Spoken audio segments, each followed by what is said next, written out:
Elections will now come to order. The clerk will call the roll. Chair Click. Here. Rep Busey. Here. Rep Burrows. Here. Rep Fierro. Rep Israel. Here. Rep Middleton. Here. A quorum is present. Good morning, everybody. Hope you had a great weekend. Sorry, it's 3165.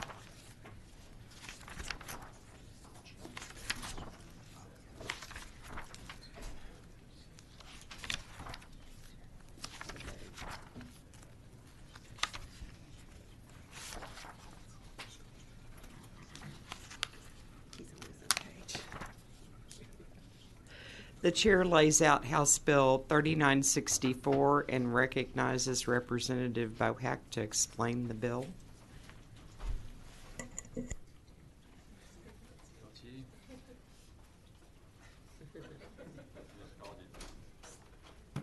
He likes to make a grand entrance. They call it? Yes. Did you hold this time? Excuse me, Stephanie.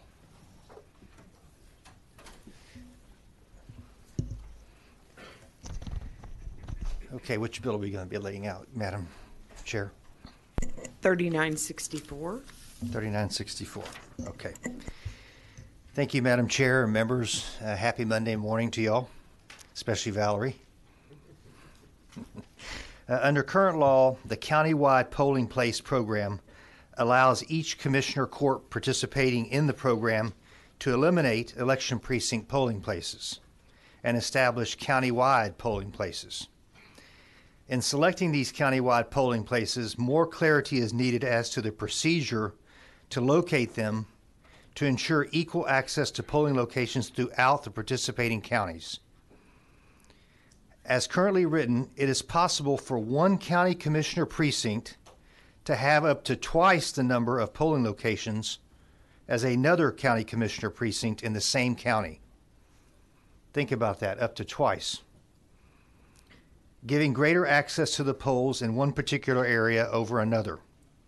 House Bill 3964 would give all voters in a county participating in the countywide polling place program equal access to voting locations by making the following changes. Number one, it would require that each county commissioner precinct have the appropriate percentage of countywide polling locations based on the number of registered voters in the commissioner's precinct. That makes sense. For larger counties with a population of 400,000 or more, the countywide polling locations would be distributed by state rep district based on their percentage of registered voters in the county.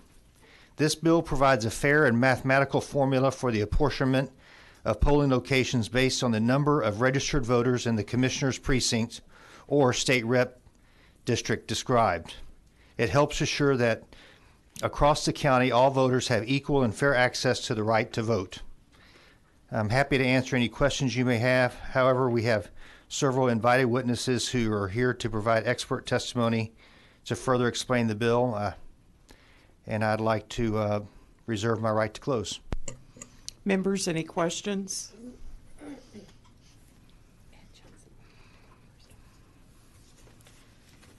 Alrighty.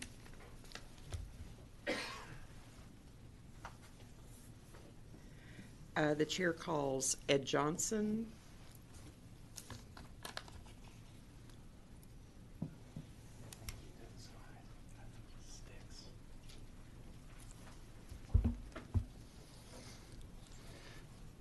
Ed Johnson, representing myself.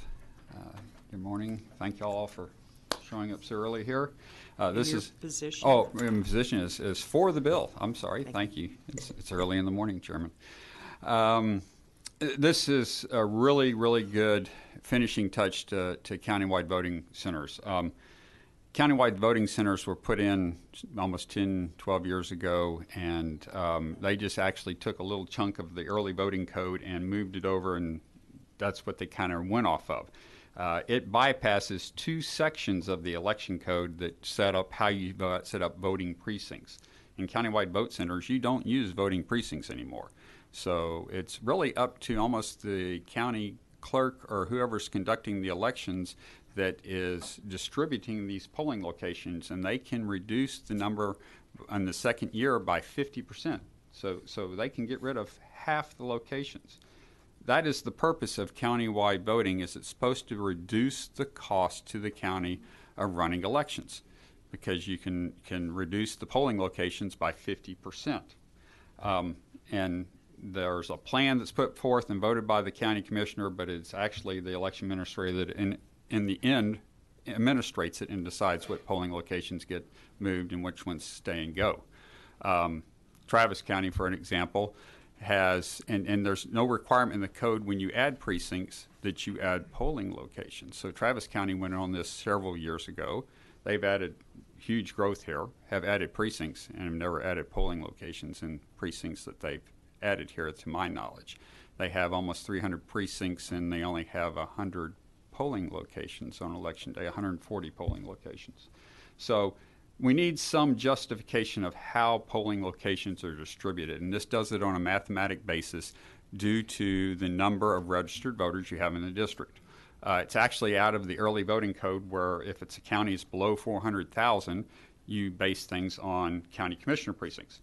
If you're a large county and above 400,000, you actually do it by state rep districts. That's how early voting locations are done. So countywide voting kind of follows the early voting model, and it would distribute polling locations based upon that. This is a real important change. It would be the finishing touch. There's other sections of the code that were added last time that you're picking judges based upon the voting, the number of precincts that you have that are Republican and Democrat. And then there's another section of code that actually says those are supposed to be placed in their appropriate precincts. It's a Republican judge to go in a Republican precinct, Democrat judge to go in a Democrat precinct, and this would be the final touch, that you now have equal number of polling locations across state rep districts or county commissioner precincts, depending on the size of the county. So I think it's a great finishing touch to the countywide voting center. Members, any questions? I have one. Representative Burrows? Just for my own edification, how is it, has it been stacked in certain areas where we put a whole lot in one precinct or one state rep district versus others, just to kind of understand what the issues have been? Do you have that knowledge, or? You know, looking at Travis County, for example, yes. They're more stacked within the city than they are in the suburbs. Okay. So, and that's where the growth has been in Travis counties, in the suburbs, and it hasn't kept, the polling locations have not kept up with that. So this would equalize that and make you have a percentage by state rep district upon who is attending. It's the voters that are attending it, so it does it on voting, but not population, but registered voters. So. Gotcha. Thank you. Other questions, members? Thank you all very much. Thank you.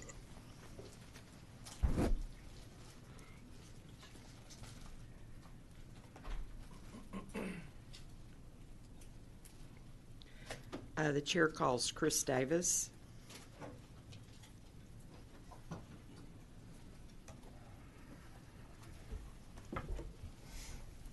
Thank you, Madam Chair. Good morning, members. Chris Davis, on behalf of the Texas Association of Elections Administrators, testifying against House Bill 3964 is filed.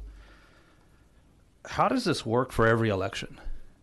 Not just primaries in March or general elections in the midterm or presidential year in November, but say our May elections when we have city and school districts in certain parts of the county. Sometimes there's a reason county election officers have disproportionate assignments or deployments of polling places amongst the county, because there's no elections happening in a given commissioner's precinct, because there's no city election. It's maybe unopposed races. There's no school district election happening in that area. Under this bill, as we read it, it would force us to deploy and staff polling places and county commissioners' precincts that are having no election whatsoever for that May election or for that off March or November election. And if we're reading that correctly, we view that as wasteful of taxpayer money. Representative Burrows. Have you brought your concerns about this to the bill author? No, sir, we have not. Okay. if, there was some accommodation made, obviously, that there's not an election going on, maybe this doesn't count, would that address your concerns? Indeed, it would. Okay. But I assume just from the, idea of we're talking about a general election to have it equally distributed if there is an election going all over, that's at least a laudable goal. Absolutely. All right. Thank you. Other questions, members? Mr. Davis, Yes, one ma'am. of the concerns that I have generally regarding the vote centers is in 2020, many of the counties around the state are going to have new voting equipment. Voters are not going to be familiar with that equipment, and it may take them longer to actually cast a ballot. We also will be losing straight ticket voting. And in larger counties with very long ballots, it will take voters longer to vote. So I'm a little concerned about a high turnout election and fewer polling places. Do you have any concerns? I'm glad you brought that out, Madam Chairwoman. I look forward to talking about this, particularly when your bill is laid out today. The benefit, the main attribute of the countywide polling place program is for voters to be able to find the closest and shortest line at a polling place. And it's incumbent upon county election officers such as myself and our members to constantly promote and publish live information of how long the lines are at these places. It frees up and gives the voters the ability to make an educated choice before they get out of their vehicle in a parking lot and commit to a polling place where they can find the shortest line. I agree with you. There are a lot of situations happening in 2020, Madam Chairwoman, where the lines are going to be long, particularly if, with other bills today, more elections are pushed toward November and you start to encounter voter fatigue with the long ballot. But the vote centers, the countywide polling place program, helps combat that by letting voters choose where the shorter lines are and not having to commit to stay in one line in their county, in their precinct polling place, because they have nowhere else to go if they've chosen to wait to vote on Election Day. Other questions, members? Thank you. Thank you, ma'am. Chair calls Alan Vera.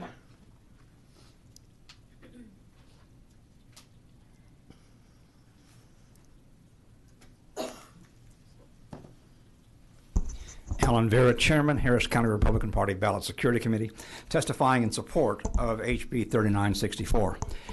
The language currently in the code is an open invitation to mischief. It simply says that no county commissioner's area can have more than twice as many countywide polling places as any other district. You can swing that a lot of ways and commit a lot of mischief. This bill provides a sane mathematical formula for the apportionment of polling locations based on the number of registered voters in the commissioner's precinct or the state rep's district. And I think, to address Mr. Davis's concern, I think the bill says percentage of registered voters in the precinct or district eligible for that election, so that if the election doesn't include the far west part of the county, they don't have to cover that. Okay? This bill helps assure that across the county, all voters have equal access for an efficient, pleasant voting experience, and we urge you to pass this bill out of committee. Questions, members? Thank you. The chair calls Monica Reichert.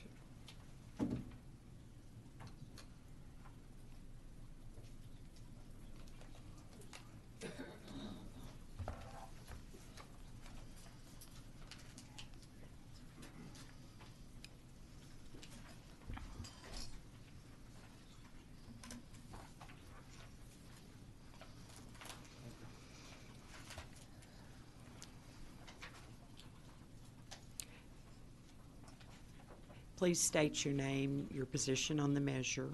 Good morning. My name is Monica Flores Reichart. I am Director of Compliance for Harris County Clerk Dr. Diane Troutman's office, and we are here to testify in opposition to House Bill 3964. As written, we believe House Bill 3964 would require a county like Harris County with a population of over 400,000 to apportion polling locations based on county commissioner precincts and state representative precincts simultaneously. If that is even possible, we would have a situation where state representative districts that straddle county commissioner precincts would be required to have polling locations pushed on one side or the other based on the percentage of registered voters in the county commissioner's precincts. If that is even possible, it would be incredibly difficult to do. And most importantly, it wouldn't be serving the voters of the county. Another big problem we have with the bill is that it prevents us from best serving the voters in the county whose behavior will change after countywide voting. For example, if our voters decide that they prefer to vote where they work, and for example, if we have 10% of our voters decide they want to vote downtown, which is a hub of employment in Harris County, we will be prevented from opening additional polling locations in that area, and we will have increased lines and be unable to do anything to prevent that. While at the same time, as voter behavior changes and people decide in some locations they don't want to vote close to home, we will have polling locations that are sitting there empty. We will be paying for 6+ polling staff over there to staff the locations all day and nobody's showing up. So it prevents us from being responsive to the changes in behavior that we know are going to happen. And that is really the most difficult part, I think, of the bill for us. Our priority in Harris County is to remain responsive to the needs of the community. And as Representative Click said, we're anticipating shifts and lines and some really big elections. So it is critically important that we place our resources where we know our voters are going to be showing up to vote. So I'm happy to answer any questions. Questions, members? Representative Middleton? I had a question. So you're against the provision that in the bill that bases this on registered voters, right?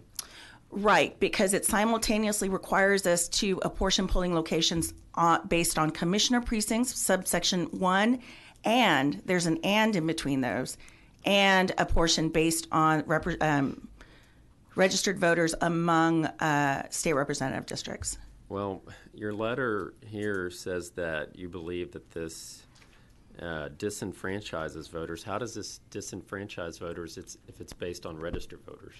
Because in areas that have more Latino and African American populations, there are fewer registered voters. So there would be fewer polling locations available in those precincts. So those individuals would potentially have to travel farther in order to vote. It's very different than the precinct voting that we have now, which is just basically apportioned across the entire population based on precincts. Thank you. You're welcome. How many precincts do you have in your county? Over 1,000. I don't know the exact number, but it's over 1,000. And if Harris County went to vote centers, how many polling places would you have? Our plan, currently, in the past, we have consolidated some precincts historically. The previous administration did, and they had over 700 polling locations.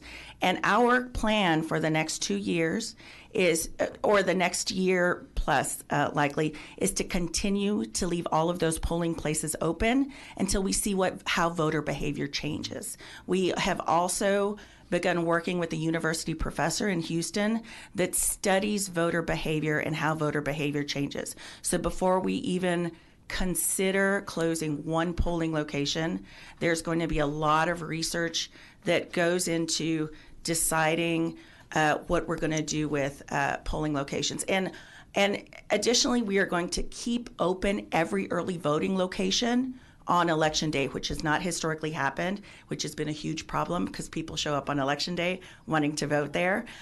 So we are actually increasing the number of polls that will be open on election day.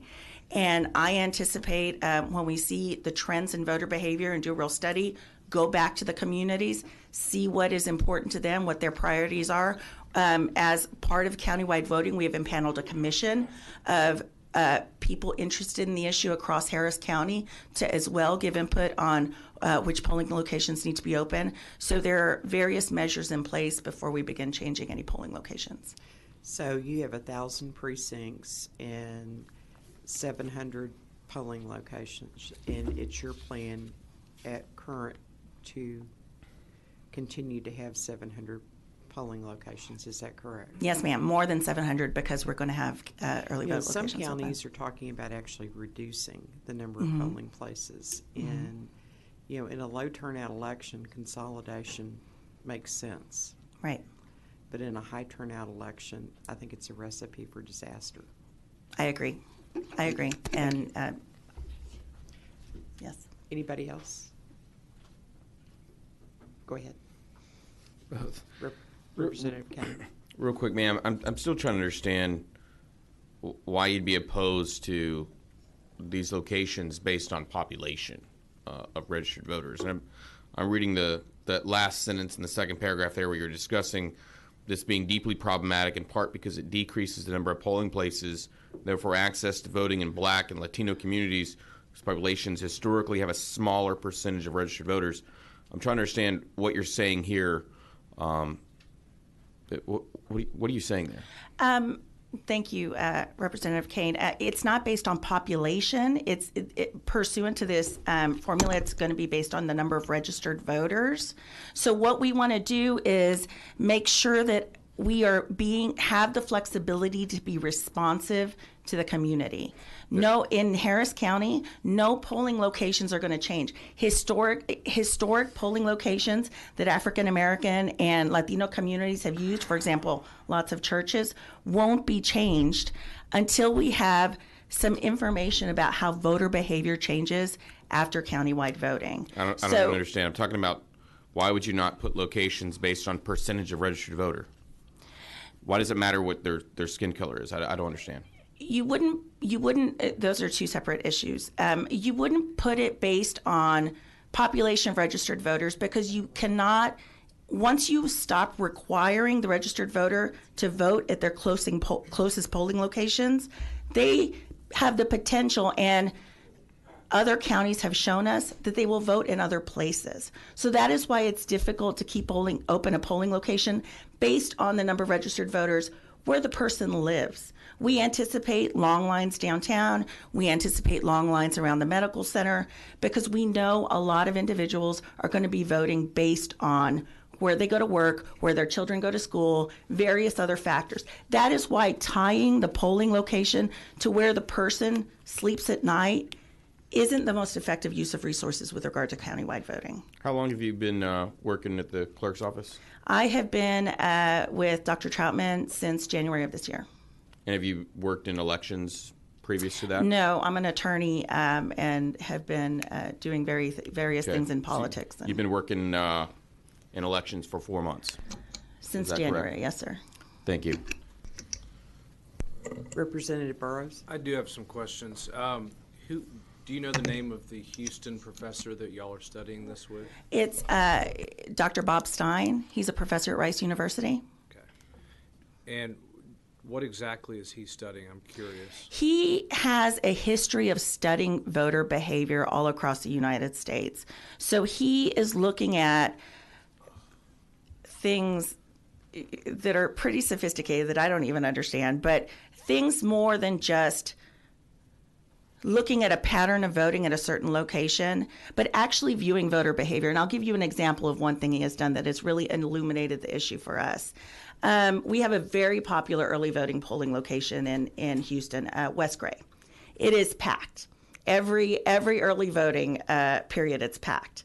And what he has actually done is looked at voter behavior in that location, and he has found that there's a significant percentage of voters in that location that vote there not because of short lines, not because of the distance to the poll, but because they like the celebratory ritual that happens at West Gray. There's always cameras, there's always candidates, there's always a festive atmosphere. So people will continue to visit that location. So when studying how to deal with the congestion on that location, it's important to tease those voters out based on voters that are voting in different ways. Let me ask it a little bit differently. I understand he's looking at all this, but what exactly is he trying to extrapolate from the information? Trying to make congestion go down? What is his actual charge for studying? Well, it's generally to best serve the voters. So part of that is congestion. And part of that is looking to see if there are fewer voters at a particular location. Why are there fewer voters during a particular location?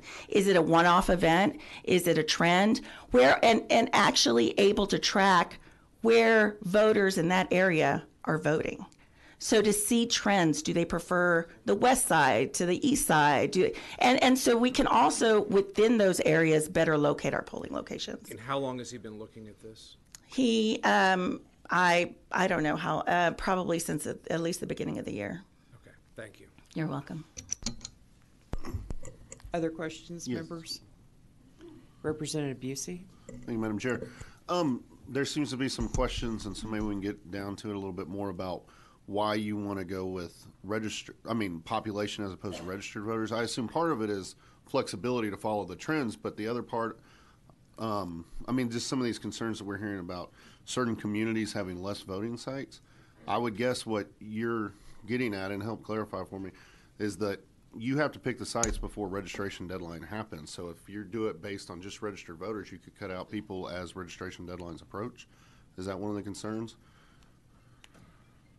The concerns is that, and I am not advocating putting polling locations by population. That is more what precinct voting is, and that works for precinct voting because you are required to go to your polling location in that precinct. Mm-hmm.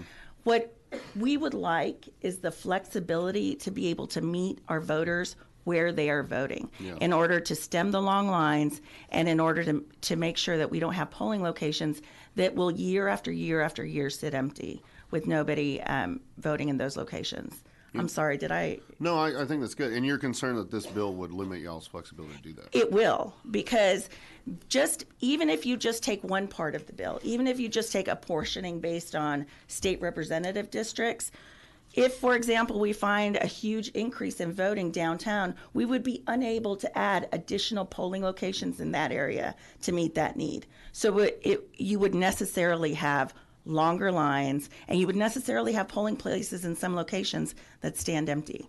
Okay. Thank you. You're welcome. Representative Swanson? Thank you, Madam Chairman. Since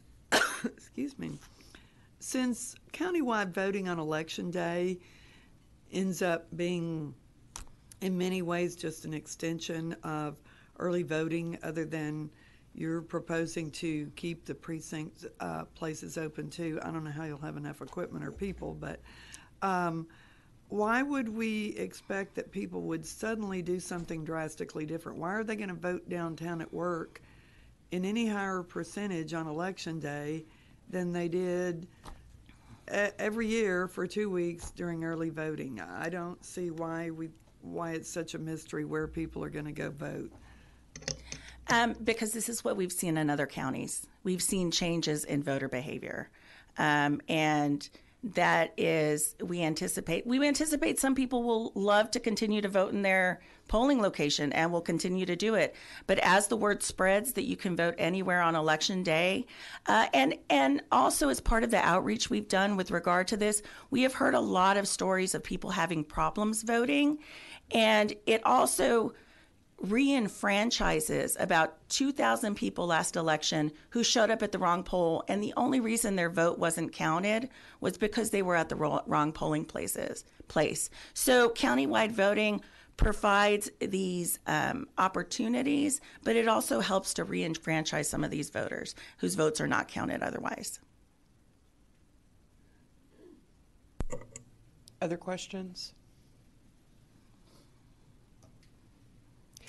Thank you. Thank you, Representative Click. The chair calls Bill Sargent.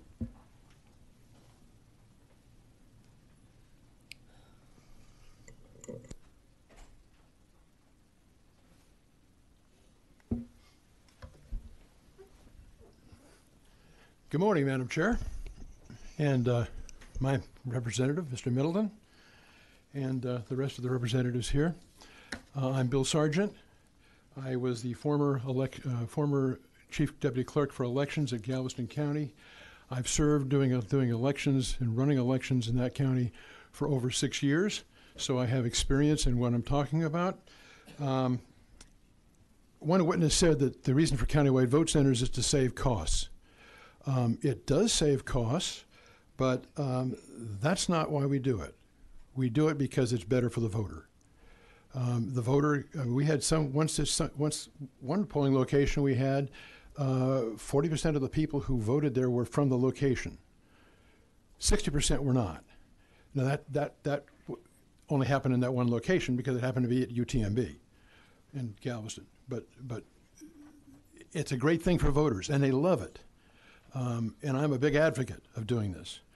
I do have a question, however, and I'll talk about this when other bills come up, about large counties doing this, because there are a lot of problems related to large counties that would make it almost impossible, I think, to actually hold a successful election in a very large county like Harris County or up in Dallas or Fort Worth. Those areas would be very, very hard to do it. But I'll get to that when I get to the different bill. What I like about this legislation is that it makes a fundamental change that bases the number of countywide vote centers on the number of registered voters. Who are we serving? We're not serving the general population. We're serving voters. So we need to put the locations near where they are, as well as having it at other locations. So I think that's a good idea. The bill also deals with large counties, which I've mentioned I don't think can do it successfully anyway. But be it that as it may, the author is attempting to make it so it's smaller pieces, as opposed to in a large county. If you have 4 precincts, which you do for the county commissioners, you've got a whole lot of people in those precincts. Whereas if you do it by state rep, then you have smaller pieces to be able to parcel it out. It also helps to make sure that we don't have one party ganging up on another by saying, well, this particular commissioner wants to have 300 locations. Well, maybe the other commissioners only want to have 150 or 200 or 100. It gives you the possibility of ganging up and having more locations in one particular party's district, which I think is not a good idea. This bill is really good for general elections. One witness said that this is, you have to do it for May elections. I draw your attention to the language of the bill, which says percentage of number of countywide polling places located in each state rep's district in the county containing the territory. So if one state district does not have a school or a city or whatever holding an election in that territory, that's not required to have a polling place. So, like right now, we're holding elections in Galveston. We have 16 different locations, or 16 different entities that have contracted with us. All right. Well, you're not going to have a polling place in an area where there's not an election going on. Doesn't make any sense to do that. So I strongly support this legislation. It's a good way to go. It makes sense, and I would suggest we go ahead and pass that bill and get it out of here. Other questions, members? Thank you. You're welcome. Chair calls Glenn Maxey.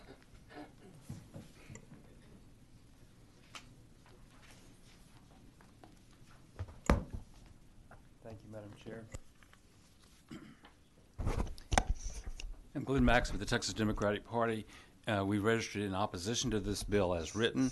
I'm passing out my suggestions of how to make. Okay. Registered. That's fine. We'll just leave it as neutral, and then let me just talk about why the way I think this bill could be improved. In the large counties across Texas, almost all of them will be going to voting centers in the near future. That is the intention of almost every county that I'm aware of. That's in the top 15 or 20 counties. it appears to me that the convenience of voting centers, having people be able to vote where they go to school or where they work, has been a tremendous success. We're in the 50 or so counties where this is going on today. In Travis County, if you just use the example of the University of Texas campus, there are 2 voting centers on that campus because there are so many people, students from across the county who vote there, the faculty, the staff, all, and I think in almost all of our areas where we have major work centers, voting centers are a huge convenience. It solves the problem of people being in the wrong place. As Ms. Richards talked about, in every major county there are thousands of people whose votes end up being provisional ballots because they think they're in the right precinct but they're not, and their ballots then don't get counted.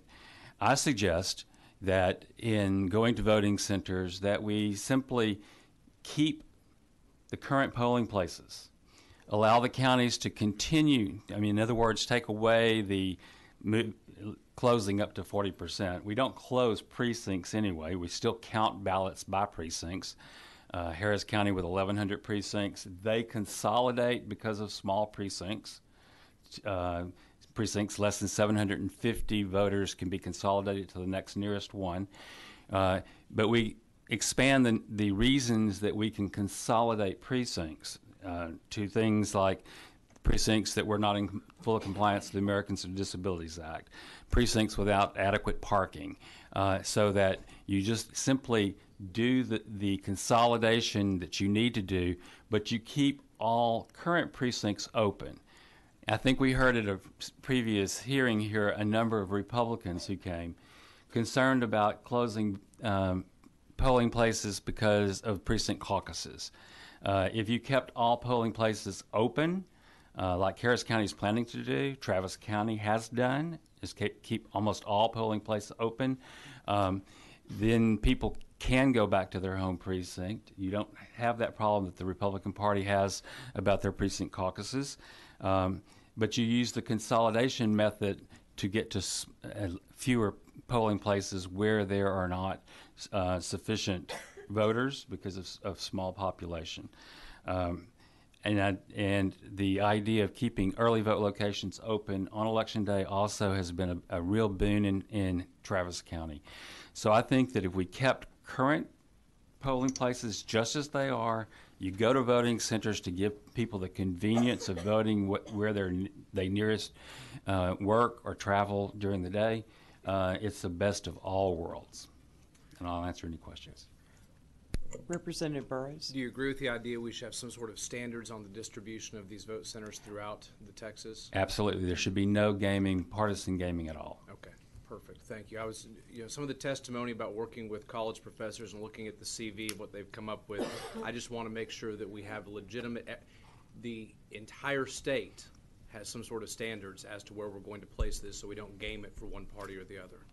I just, when you do pure math, as this bill currently is, I think it may have some unintended consequences. I think when we talk about closing in minority precincts, I don't think it's about the fact that there's less voters, therefore we should have less polling places. It's when you close those neighborhood polling places, people will have to travel longer distances, and those communities have the fewer people that have transportation. I think that's the concern of closing those polling places in minority areas, is about the distance to a polling place. So if you keep the neighborhood ones open, pair like we do today, because of redistricting in the urban areas, there are precincts that have 5 voters or 1 voter, and so clearly those should be paired, and we should just go that direction and sort of move into this in a more seamless manner. Mr. Maxey, do you have any concerns at all with adding the larger counties and their longer ballots? When you're reducing polling places, that we're going to have a problem with lines and voters not properly served? That is my concern of reducing polling places. I think we should keep all the polling places open, and then have the convenience of the voting center.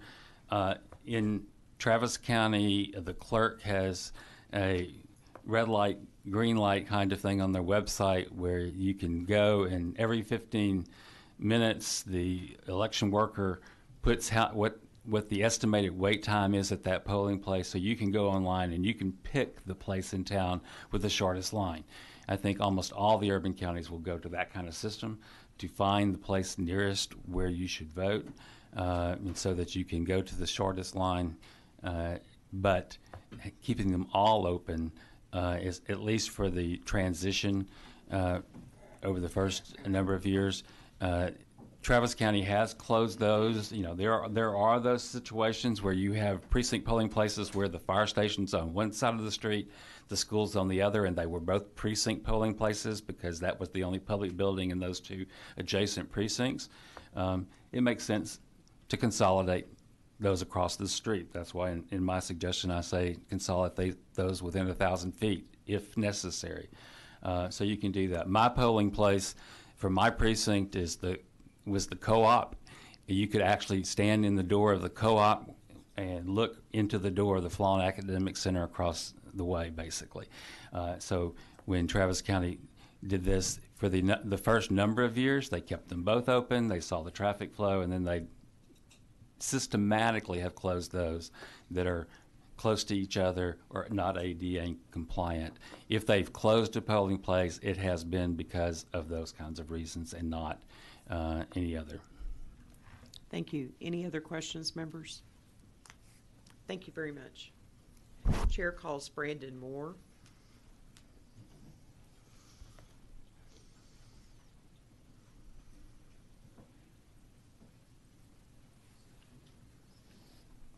Madam Chair, members, guests, thank you for your time this morning. My name is Brandon Moore.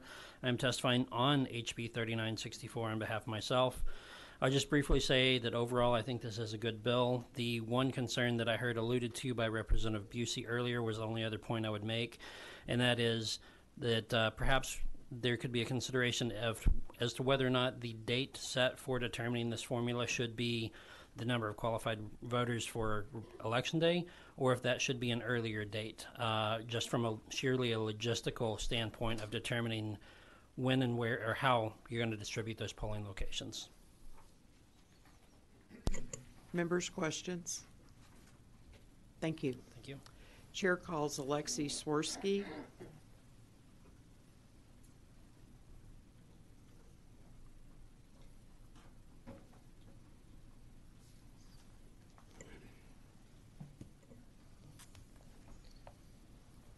My name is Alexei Swirsky. I'm representing myself. I am for Bill 3964 by Representative Bohack.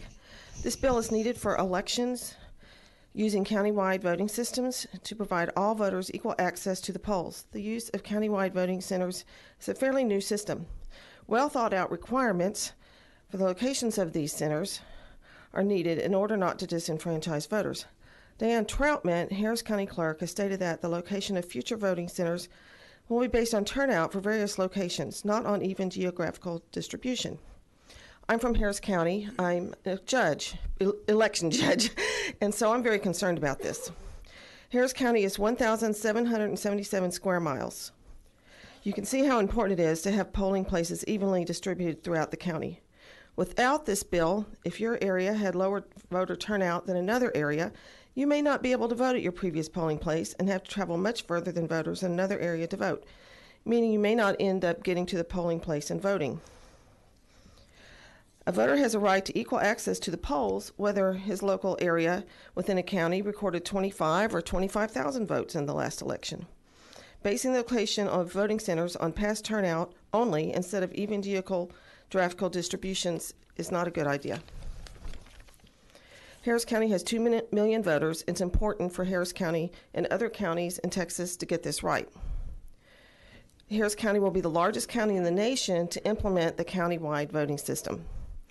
Representative Bohack is wise to set some parameters for evenly spaced geographical locations of voting centers. The right to vote is too important to be making up the rules as we go along. Various reasons a voter may not be able to be transported to a distantly locating voting center may include not owning a car, lack of access to public transportation, lack of time to drive to a faraway location, or the location is too far to walk or bike to. According to Harris County Precinct 2 Commissioner Adrian Garcia, many note people rely on bikes for toll transportation for work in East Harris County, where Precinct 2 is located. Presumably, these same people also rely on bikes for transportation to vote. Please vote for House Bill 3964 by Representative Bohack to ensure that all votes have equal access geographically to polling places. Thank you. Questions, members? Thank you. Members, we have Christina Adkins with the Texas Secretary of State's office. Do any of you have questions we want to call her? Guess not. All righty. Is there anyone else wishing to testify on, for, or against House Bill 3964? The chair recognizes Representative Bohack to close. Thank you, members. I'm just trying to find a methodical way to distribute these countywide polling locations. This bill has already passed the Senate Elections Committee, or whatever they call it over there, and is heading to the local and uncontested calendar. And again, we're just using total registered voters, which seems like the logical metric to me in determining where the polling places should be located. And with that, I close. Thank you. If there are no objections, House Bill 3964 will be left pending. The chair hears no objection. House Bill 3964 is left pending without objection.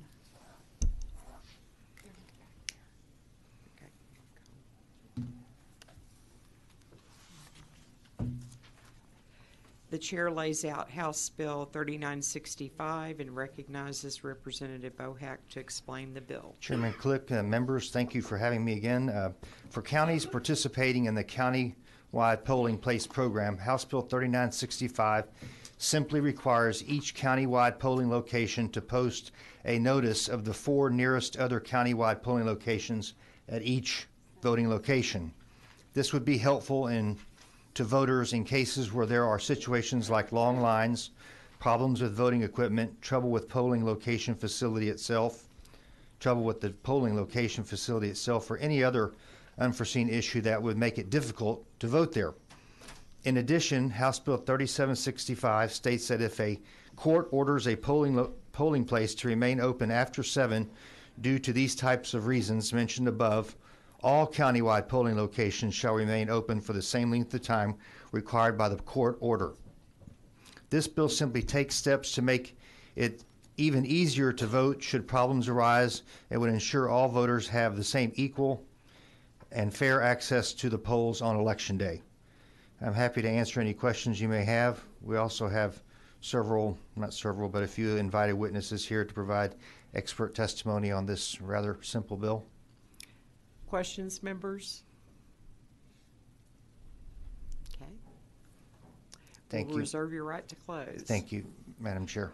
Chair calls Chris Davis.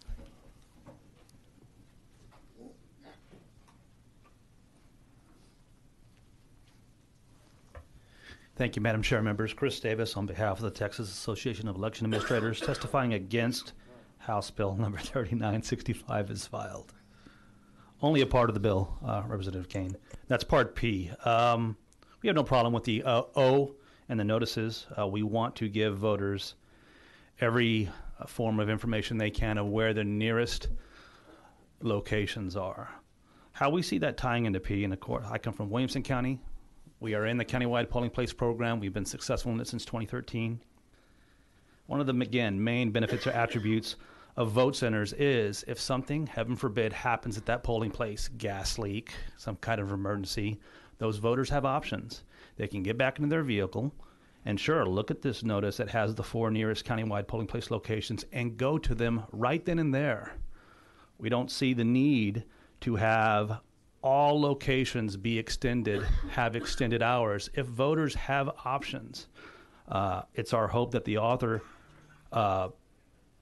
observes what happens in Harris County this May. I think this will be their first time having vote centers in their elections, and heaven forbid if any of those locations have to close for a while, inconveniencing those voters at that site. Those voters can regain the convenience of going to a nearby location and hopefully in one of the in a posting or notice that has one of their 4 nearest. Questions, members? Thank you. Thank you. Chair calls Alan Vera.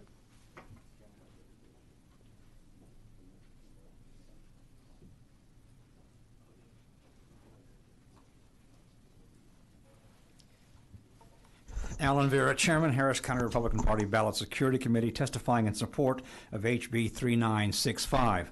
And we thank Representative Bohack for another common sense bill. Obviously, posting the locations of nearby vote centers at every location further contributes to the convenience for the voter. No problem, makes sense. I'll disagree with Mr. Davis on part 2 because we went through the issue of a court-ordered extension of polling places. On November 6, 2018, a district judge ordered 8 precinct polling places in Harris County to remain open an extra hour because they allegedly opened late that day. The word went out and voters all crammed to those 8 locations, whether they were in the precinct or not. As you all know, Texas Election Code requires that if a judge orders a polling place left open later than 7, everyone who votes after 7 has to vote provisional. So we had thousands of voters lined up at 8 locations having to vote provisional. The one location that I was serving as a poll watcher at did not turn in their voting totals until 2 a.m. the next morning because of the provisional voters all lined up having to go to the extensive provisional process. It makes sense with vote centers or countywide polling that if a judge extends it in 1 or 2 locations, you don't want voters who now can vote in those locations all cramming and lining up at one place or 2 places. You want to distribute the workload evenly, distribute the time and the work of the election workers evenly, and get the election done and finished in a more orderly process. So we urge you to pass 3965 out of committee. It's just a good common sense bill.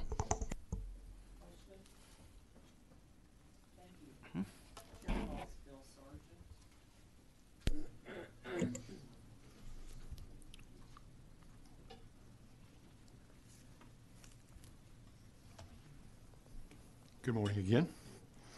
Bill Sargent, former Chief Deputy Clerk for Elections in Galveston County, and also former Election Administrator for the Republican Party of Galveston County. I am testifying in favor of this bill, HB 3965. Are you representing yourself? I am indeed. Thank you. This is one of the greatest measures this committee will be hearing today. I can tell you I really am excited about this legislation, and I can tell you that I wish I had come up with the idea first, which unfortunately I did not. Countywide polling places get really busy, and when that happened in Galveston County, we'd be saying, you might want to try down at Creekside, or you might want to try over at CCISD admin, or you might want to try here at Kemah or whatever, because when we had a large number of people at one location, we go down the line and say, you might want to consider, because you got a 30-minute wait, you might want to go to these places to vote. Glenn just a minute ago mentioned some counties have online systems which you can look ahead of time and say, well, this one's empty or whatever, and go there. That's a good idea too. But posting the listing of the locations near there is a great idea. So we should do that. When a polling place opens late, and you're looking at a guy who, as I said last 2 weeks ago, made national news because ours opened 2 hours late because we didn't understand what was happening with the zero tapes. We were told to go ahead and to extend the time that our polling places were open. In a countywide environment, if one polling place opens late, the people who are from that area can vote anywhere. So we need to make it so that all of those locations are open late, because a voter can go anywhere and vote anywhere. As Alan Vera was just saying a minute ago, that makes sense. You want to separate the load, because every single one of those people has to vote by provisional ballot. So if you have all of them open, you're leveling the playing field. You're making it good for the voter, because the voter doesn't have to charge back from work an hour and a half drive to get there in traffic, he can go to the one right next door and vote there because the polling place he wanted to vote was late. So this is a great bill. I would urge you to vote this out of committee and get it on the floor as soon as possible. I highly and strongly recommend this legislation. Members, any questions? Thank you. The chair calls Glenn Maxey. Thank you, Madam Chairman. Glenn Maxey, Texas Democratic Party, in support of House Bill 3965. I recall clearly the election of one Celia Israel, and on her election day, across her district, there was an ice storm, and all of the schools did not open. Other polling places were open because of voting centers. People could go to the other locations. However, when the polls were kept open longer, because it was district-wide problem, all polling places should have been open because people could have gone anywhere. So this is a great bill. Questions, members? Thank you. Chair calls Ed Johnson.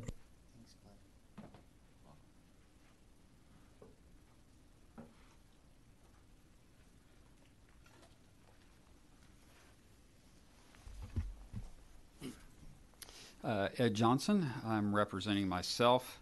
I am for HB 3965. And now that I'm no longer employed by the county clerk's office, I can let all the dirty secrets out. So you're representing yourself? I am definitely representing myself on this one. So this happened last November.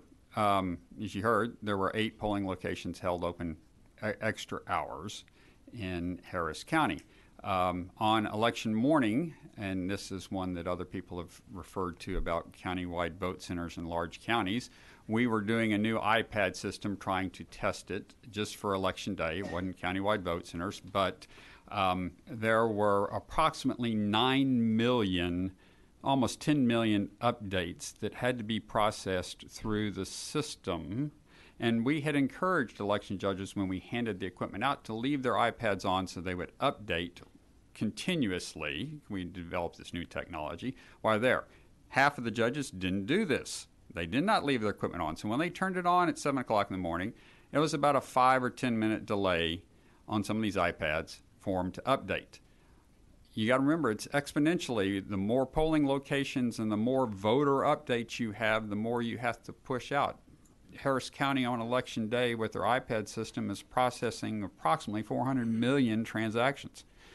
I mean, it's astronomical in the size of this. That's why large counties should really carefully go into this program. Consequently, the Democrat Party went and selected 8 locations. They all happen to be Democrat precincts, found a very liberal judge to take this in front of, and kept 8 polling locations, which happened to be located in 8 different state rep districts, open an extra hour. This is definitely using the court to play politics. And it was very subjective to only those voters in that Democrat district could vote. If you didn't have this court order, you would probably have Mike Schofield sitting here today as one of your state reps. That's how one of the reasons why he did not win his election. So with countywide vote centers, it escalates this problem. They can keep one location open in a Democrat area and bus people in all night long there and have them vote. You need to level the playing field. If you're going to keep one poll open in countywide vote centers, you need to keep them all open. The reason that the judge was told to keep these locations open because there was a voter that was there early in the morning, first one in line, couldn't vote because they had to wait 5 minutes and had to go to work, and then when able to come back. If that's truly that voter's problem, you need to keep the locations next to his work open so he can go there after he gets off of work and go vote. So this definitely levels the playing field. And I have seen this, that it wasn't this election, but there was a special election in Harris County for a state Senate seat where there was a Democrat and Republican in that election. and there was a location that had a traffic accident by it, and they tried to sue to keep it open. Unfortunately, they weren't able to get it through the court in time before the polls closed, so it didn't happen. But I can see it's a pattern that's going to be going on in Harris County. Members, questions? Thank you. The chair calls Alexei Swirsky.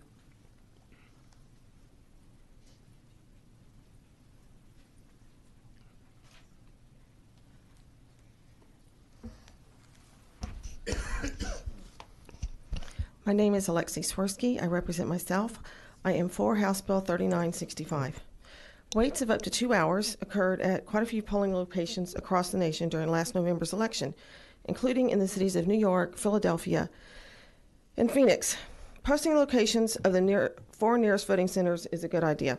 Instead of leaving because they don't have time to wait hours to vote, voters can look at the postings and make a decision whether to give up on voting altogether, wait for an indeterminate amount of time, or drive to a nearby location. That's for those that are able to drive to voting centers. We should still keep the local precincts open. As you may or may not know, well, I guess you know by now, Harris County was court-ordered to hold open 8 polling places in the November 2018 election due to opening up late. I was an alternate judge at one of those precincts. The presiding judge would not agree to set up the equipment ahead of time. Finally, Harris County called him, Harris County Clerk's office, and insisted he meet me down there to set up the equipment. So we arrived, and he set it up. I asked him, we set it up together. Do you want to put the signs up? He said, oh, no, I left those at home. He never put up a single sign at all, not even a sample ballot for the election. So we got the equipment set up. Then he did not want to arrive on election day. He said he would arrive at 7. As the presiding judge, alternate judge, I can't go in by myself and open up the polling place. I have to wait till he is there. You can't arrive at 7 and be ready to go. He finally agreed to arrive at 6:30, which was a compromise. He immediately ordered us to set up the 10 pieces of machinery on the other side of the room, even though I assured him those had worked just fine there for previous elections. It was my home precinct. Consequently, we opened up late. We had no problems with machinery or iPads. We opened up at 7:35. I'll bite my tongue on my speculations as to why this judge was not going by the rules and not allowing the voters to enter, and thus not allowing the voters to enter at a proper time at the 7 a.m., the time they're supposed to enter. It is not just for 8 polling locations to be open late and available to voters longer than other precincts in the same county. As an election judge in my home precinct, I and many other election workers work hard to provide equal access to voting. Please vote yes to advance Representative Bohack's bill out of this committee. I agree. If one polling place in the county is open late, it's only fair and just that they all should be. Members, questions? Thank you. Is there anyone else wishing to testify on, for, or against House Bill 3965? Chair recognizes Representative Bohack to close. Thank you, members of the committee. Thank you, Madam Chair. With that, I close. Thank you. If there's no objection, House Bill 3965 will be left pending. The chair hears no objection. House Bill 3965 is left pending without objection.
The chair lays out House Bill 3667 and recognizes Representative Toth to explain the bill.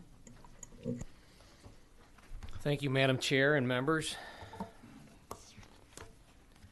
Good morning. You're hearing several uniform election bills, so I'll just focus on what my bill does. I do have a committee substitute. The Constitution mentions the right to vote over 5 times, and yet we're finding that in these non-November elections, the numbers of people that have the right to vote drops down considerably. Bexar County is an example. In 2014, 1.4% of the voters turned out in May to vote versus 31.6% in November. Collin County went from 6.7% to 36%. Dallas County went from 5.2 to 34%. In Tarrant County, again, May turnout 5% to 37.9%. The big problem over and over again we're finding is that people just don't know that the election is being held. This coming May, we have, in my district, we have an $807 million bond election. And the vast majority of people have no clue that that election is being held. Or I'm sorry, that that bond vote is being held. And I simply ask that we give voters a uniform election time so that they know issues are coming before them, and to make it more equitable for them and make it focused on them. Over the years, we've made these bond elections more centric towards local government entities and focused on their needs, their priorities, rather than the voter, we the people. Let's get back to prioritizing individual taxpayers and citizens of our country rather than local entities. Thank you, Madam Chair and members, and look forward to the opportunity to close. Members, any questions? Chair calls Chris Davis.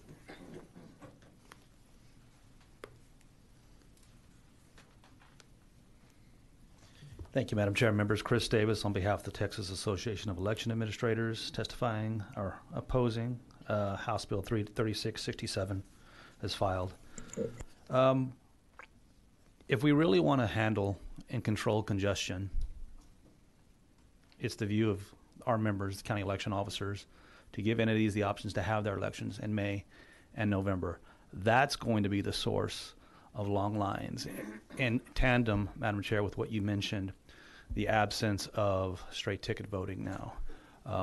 That's going to be the issue. That's all I have. Members, any questions? Thank you. Thank you. Chair calls Alan Vera.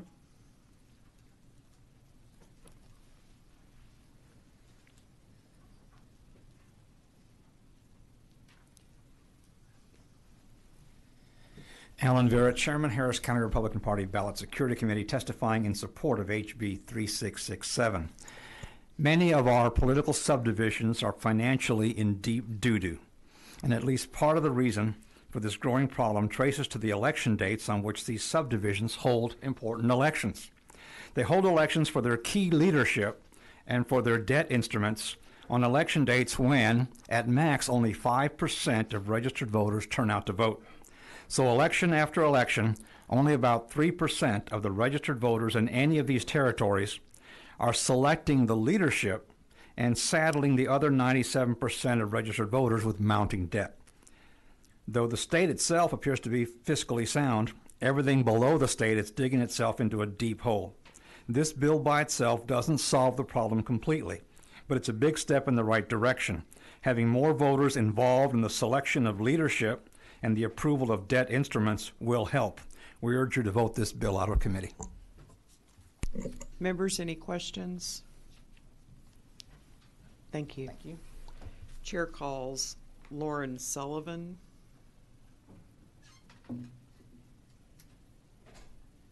Good morning. I'm Lauren Sullivan. I'm the elections administrator for Young County.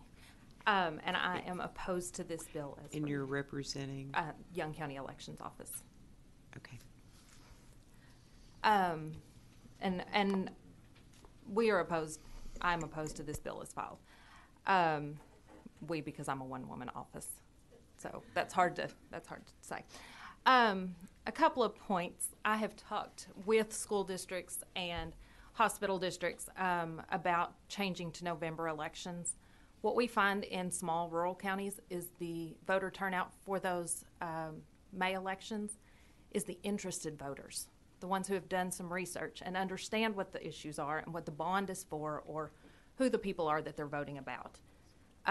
We have the same requirements for publication as we would in a November election. Voters know when there's an election. One of the other big issues that the districts, both school and hospital, have talked to me about is in November, I, as an election administrator, can contract with those entities, but I can't cross county lines. In May, I can, and I can take over a full school district and run one election for one price, rather than, as in a couple of my school districts, crossing county lines and charging each county having a full election price. Those are detrimental to our small rural schools. In Region 9, we have 37 school districts. 20 of those school districts cross at least one county line. Hospital districts tend to follow the same type of boundary lines. Your cities, your home rule cities especially, could end up having to have an election to change the charter, to change the election dates, to move to November. Again, another cost incurred by districts and voters within those districts. So those are just some of the concerns that I had. And I appreciate you letting me come in. Questions, members? If they are having to change their charter to allow, in the case of the city, might they also have to change the terms of office? Yes, and depending on how their charter was written, and I only know this from being a city council person myself and looking at changing a charter, it depends on how they determine to change that charter as to how many elections they could end up having. Do we do a one wholesale change of a charter? And charters are not short documents, even in a town of 3,000. I don't remember how many pages, but it was long. Or do we change it piecemeal and hope that we don't have to change other things along the way? Thank you. Any other questions, members? Thank you. Thank you so much. Chair calls Glenn Maxey.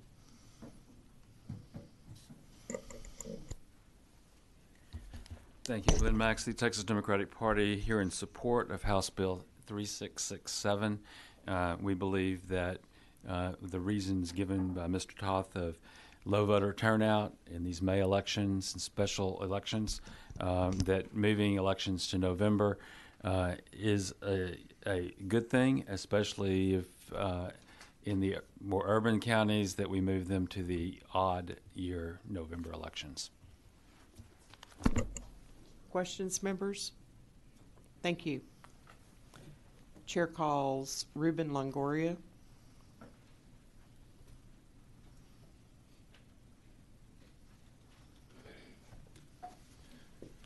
Good morning, members. My name is Ruben Longoria. I represent the Texas Association of School Boards, and we are here to testify in opposition to House Bill 3667. Primarily, Section 2 and Section 3 of the bills are the ones that will move all elections to November. For our membership, we have always advocated for local control of these smaller issues.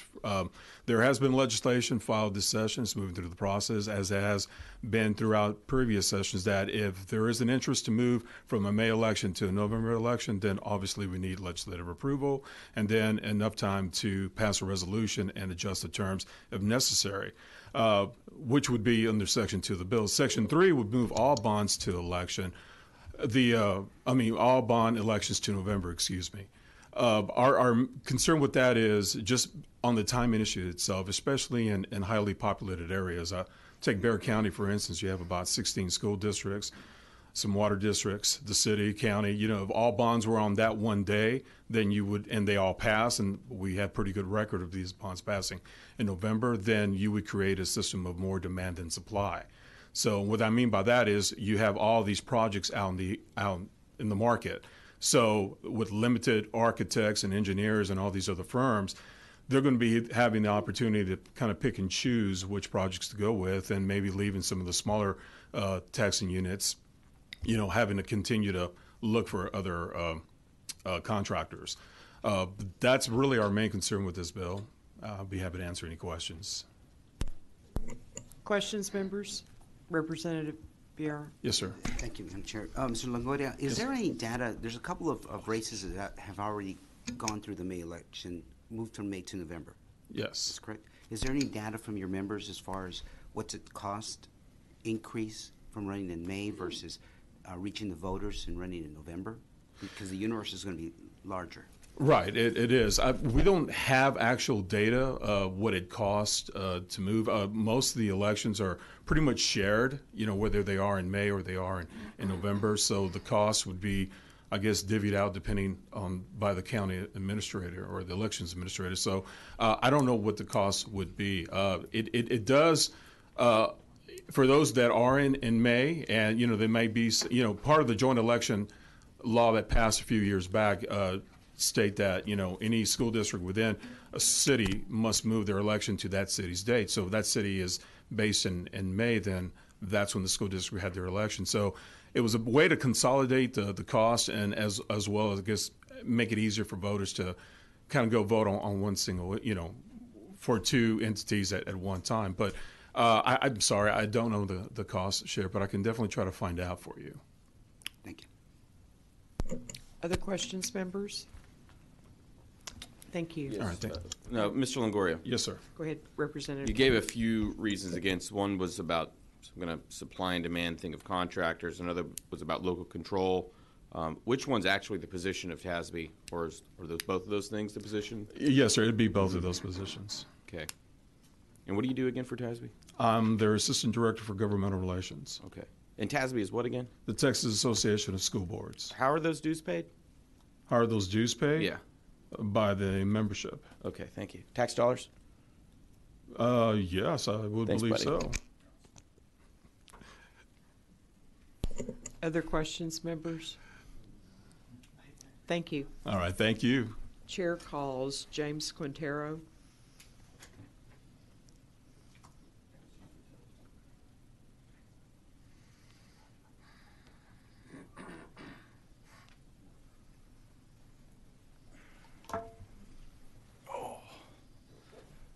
Madam Chair, members, James Quintero, Texas Public Policy Foundation, here to testify in support of HB 3667.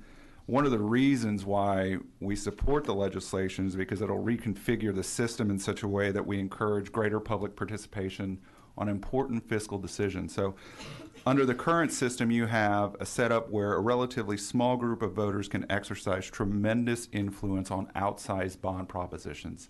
I tend to think we can do better. And to illustrate my point, what I want to do is point back to my old high school alma mater, Cypress Fair ISD.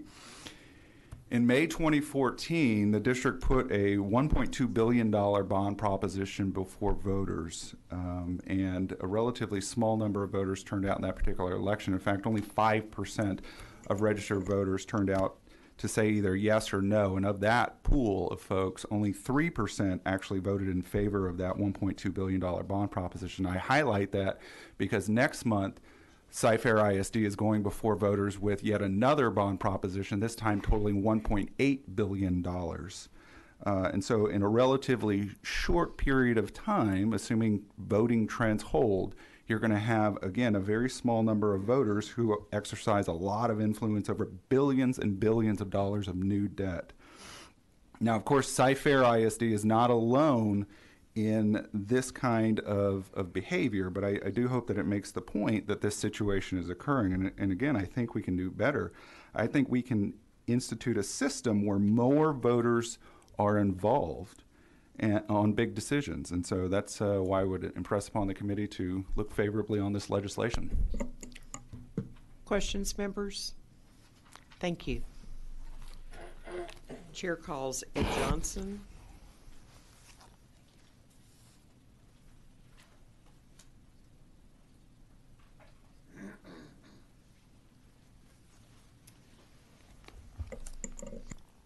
Ed Johnson, representing myself. I am for HB is it 3667? Okay, good. Make sure I got the right number there.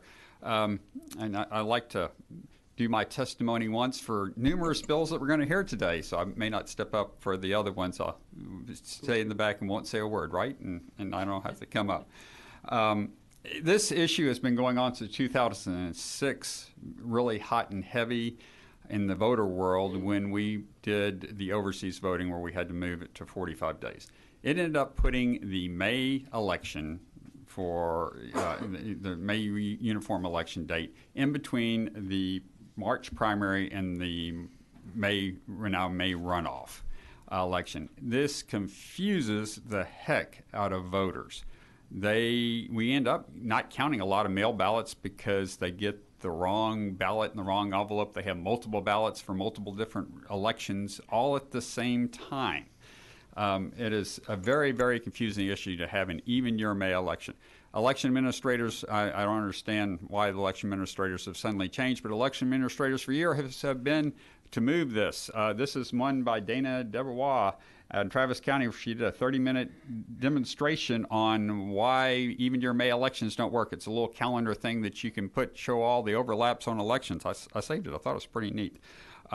This is really a major issue. You heard the percentages. You greatly increase. It goes from a 2 to 3% turnout to a 30 to 40% turnout when you move to November. You get greater participation by far. Been fighting this every session, every year. The true thing here is you don't see a whole bunch of schools and lobbyists here because evidently their lobbyists are already working this behind the scenes, unfortunately. I hope this bill passes. It needs to be for the concern of the voter. Representative Kane, you're definitely right. We have our tax dollars working against us here to inconvenience the voter and make it more difficult for them. It doesn't really lengthen the ballot any much. We already have 200 races in Harris County on the ballot. At most, it would add 7 more races to a ballot. It's not a great inconvenience. It would be great in the election world. My election staff, when I worked in the county clerk's office this last year, we went 2 years straight without ever having vacations or times off because we had back-to-back elections going on constantly. This would be able to at least get rid of the May uniform election so that you could have time that they could have a vacation, because a May uniform election means a June runoff election too that you end up having. So it's not just one election, it's 2 elections that go on here. The bond issues, it doesn't, I mean, what you're hearing about fighting over this, when you pass a bond, you don't have to go cash the money right away. You can wait until several years, a year or 2 later to cash the bond in to go start your project. You don't have to withdraw that money the second the bond passes. So there's no truth to that. This is good legislation. It would be smart to move all districts. I really like this bill and Representative Kane's bill. It moves all elections from May to November. You're going to find that all these districts are going to be opposed to this because they don't want just an odd year May election either, because they never like to have 50% of their board up on one election at a time. So they have elections every year. So only a third of their board is up at any one point in time because it's a 3-year term. That's a little unknown secret. So this actually even levels the playing field. If they want to keep playing that game, they would have November elections every year that they could keep doing this. Any questions? Representative Swanson, did you have a? Okay, I'm sorry. Thank Plugging you. in our iPhone. Thank you. Chair calls Bill Sargent.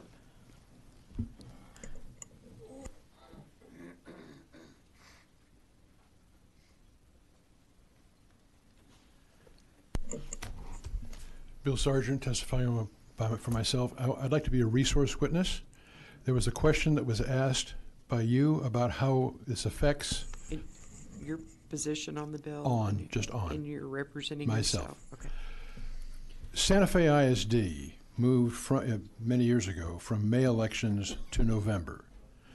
The impact on Santa Fe ISD in Galveston County was it was a major increase in expenses because doing it in November meant, because we're doing countywide vote centers, meant that they had to pay for part of each of the polling places that were in their jurisdiction. So it increased the cost of them. At the same time, there was a huge increase in the number of people who voted for that election. So you really have to make a choice. The choice is, are you worrying about money, or are you worrying about voter participation? They made the choice to go for voter participation. They were not happy with the bill they got, but the bottom line is that they got more people voting in that November election. Representative Fierro. Sir, how many people were on that ballot that you just referenced? Oh man, it's several years ago, so I can't remember exactly. But it was for 50, 100. Oh no.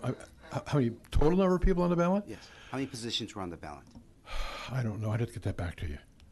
I can get that for you. So my question is how do you interact with the voter when you're running a school board race or a small municipal race? You're limited funds on both sides, both on the school district and on the person running for office.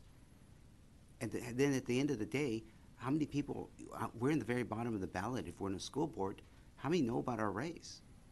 Well, there are two entities that moved to November. One was League City, the other was Santa Fe ISD. Both of them had a much larger turnout of actual voters for their races. So if that's what you're looking for, countywide vote centers moving to November is a good thing. My personal opinion is that I wouldn't want to have, if you're going to move to November, that's fine, but I'd always leave the option open for May of odd-numbered years because you don't have a conflict with the primaries. But I was trying to sure, no. to respond to your question. For the information, but my concern is just how do you educate a voter? How do you reach them? How do you reach the voters? The field is so thick. There's so many people on that ballot. Well, you do the same thing you do in any local election. I mean, typically you don't put a sign that's in the next town, even though it's in the same county, in a countywide vote center, because that's not probably where your voter's going to be. But, Other questions, members? Thank you. Sure. Members, we have Keith Ingram here with the Texas Secretary of State. Does anybody have questions for Secretary of State's office? Alrighty, thank you. The chair recognizes Representative Toth to close. Chairman, members, we've heard some good testimony today. We've heard from folks that are against this bill, and we've heard that only the really interested people will show up to vote in May. We've heard that those that are best educated to vote for these issues come out in May, which we should all find offensive, to believe that people are less interested or just aren't as smart and aren't as informed. We've heard that it's going to increase the costs, which is ridiculous. The city of Austin admitted that to hold a May election, this was in the news this past year, that it increases the amount of money that they spend on elections by $1.1 million a year. We all have a limited amount of resources to go around, and we're here in this session looking for ways to prioritize the classroom, pour more money into the classroom, and also offer property tax relief. All of this money comes from one place, the voter's pocket, their wallet. Let's start prioritizing what really matters. Let's put the emphasis and the focus back on the voter and the property owner and our classrooms, and less on local subdivisions of government and what their needs and wants are. With that, I close.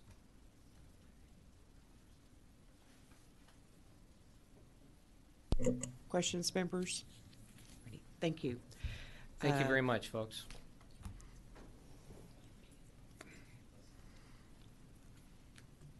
Okay, the House Bill 367 will be left pending if there are no objections. The chair hears no objections. House Bill 367 will be left pending without objection. I'm sorry, 3667 will be left pending without objection.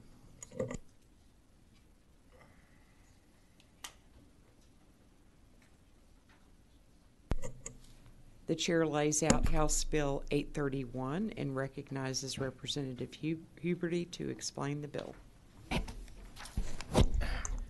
Morning, Chairman and members. Thank you for having me here this morning.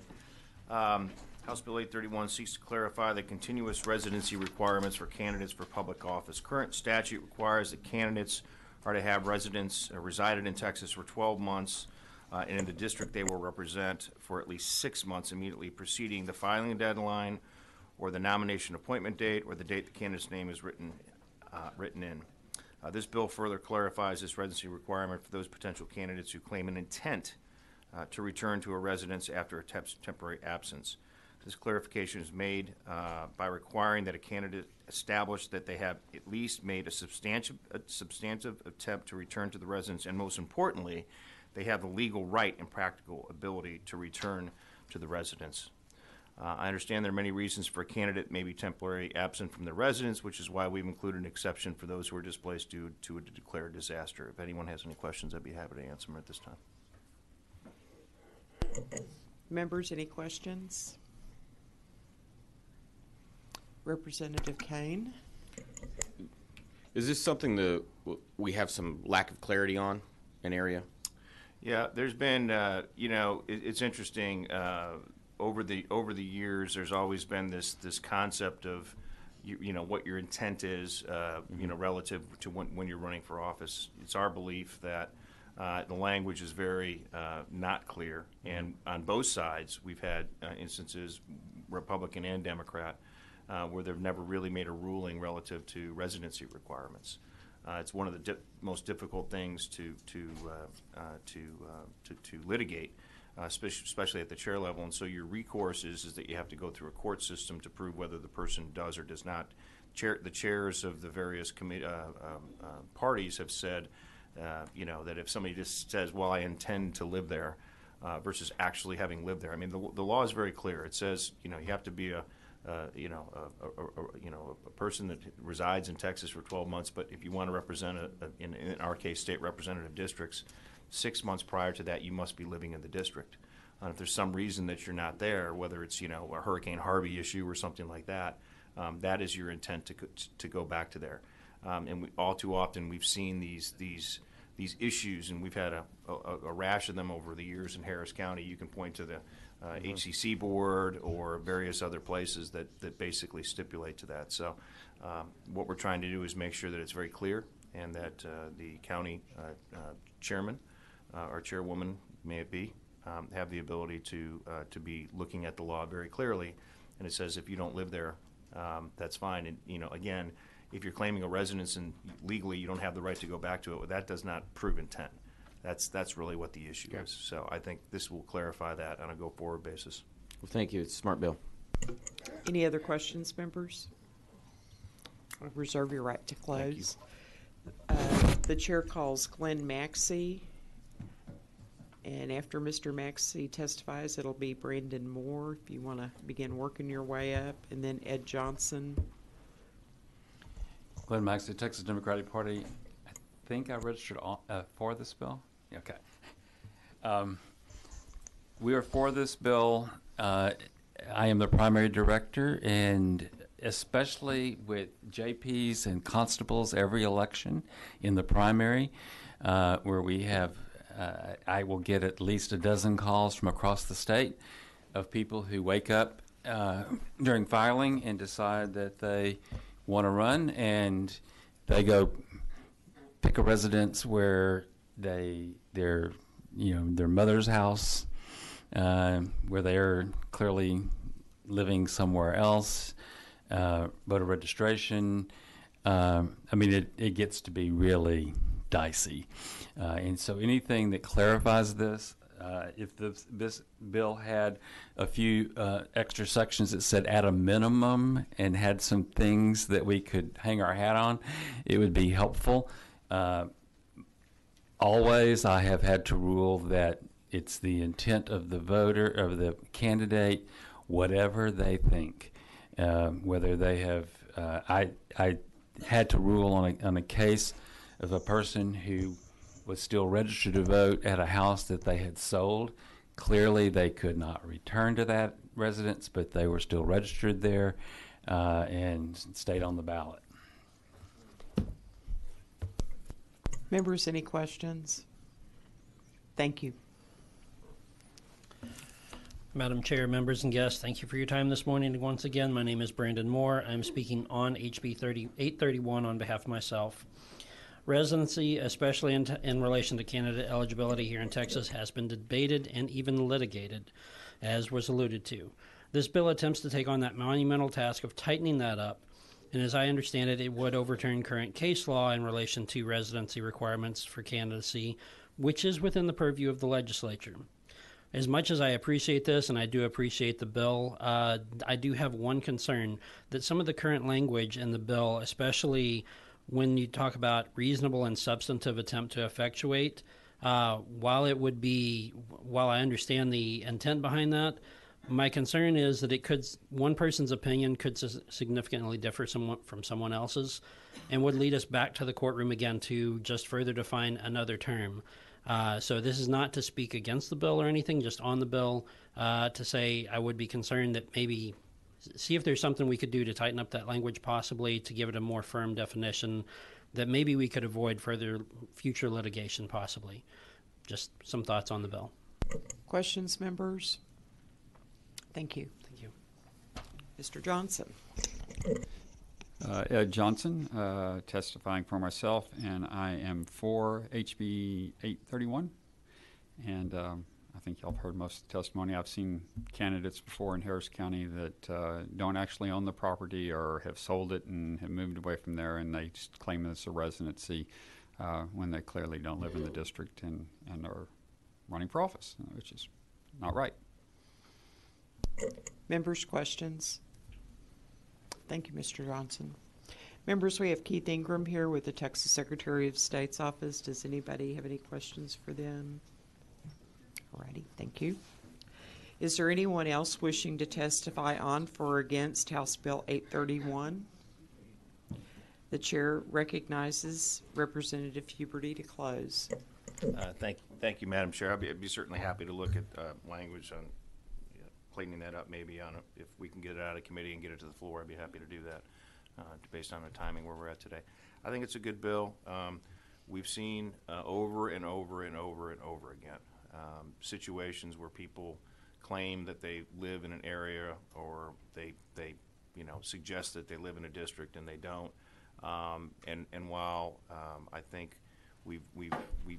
there is a case that has been won or litigated and gone through and won recently, the reality of it is that candidates on either side of the equation shouldn't have to go spend thousands and thousands of dollars in the courtroom when we can give the tools to our chair people on both sides, both parties, to make those decisions that are relevant. If somebody does not live in a district, they shouldn't be able to claim that they live in that district, and they shouldn't be able to represent the people in those districts. They have to have the ability to prove that they do. With that, I'm happy to answer your questions. If not, I will close. Questions, members? Thank you for this bill. Thank you very much. If there's no objections, House Bill 831 will be left pending. The chair hears no objections. House Bill 831 is left pending without objection.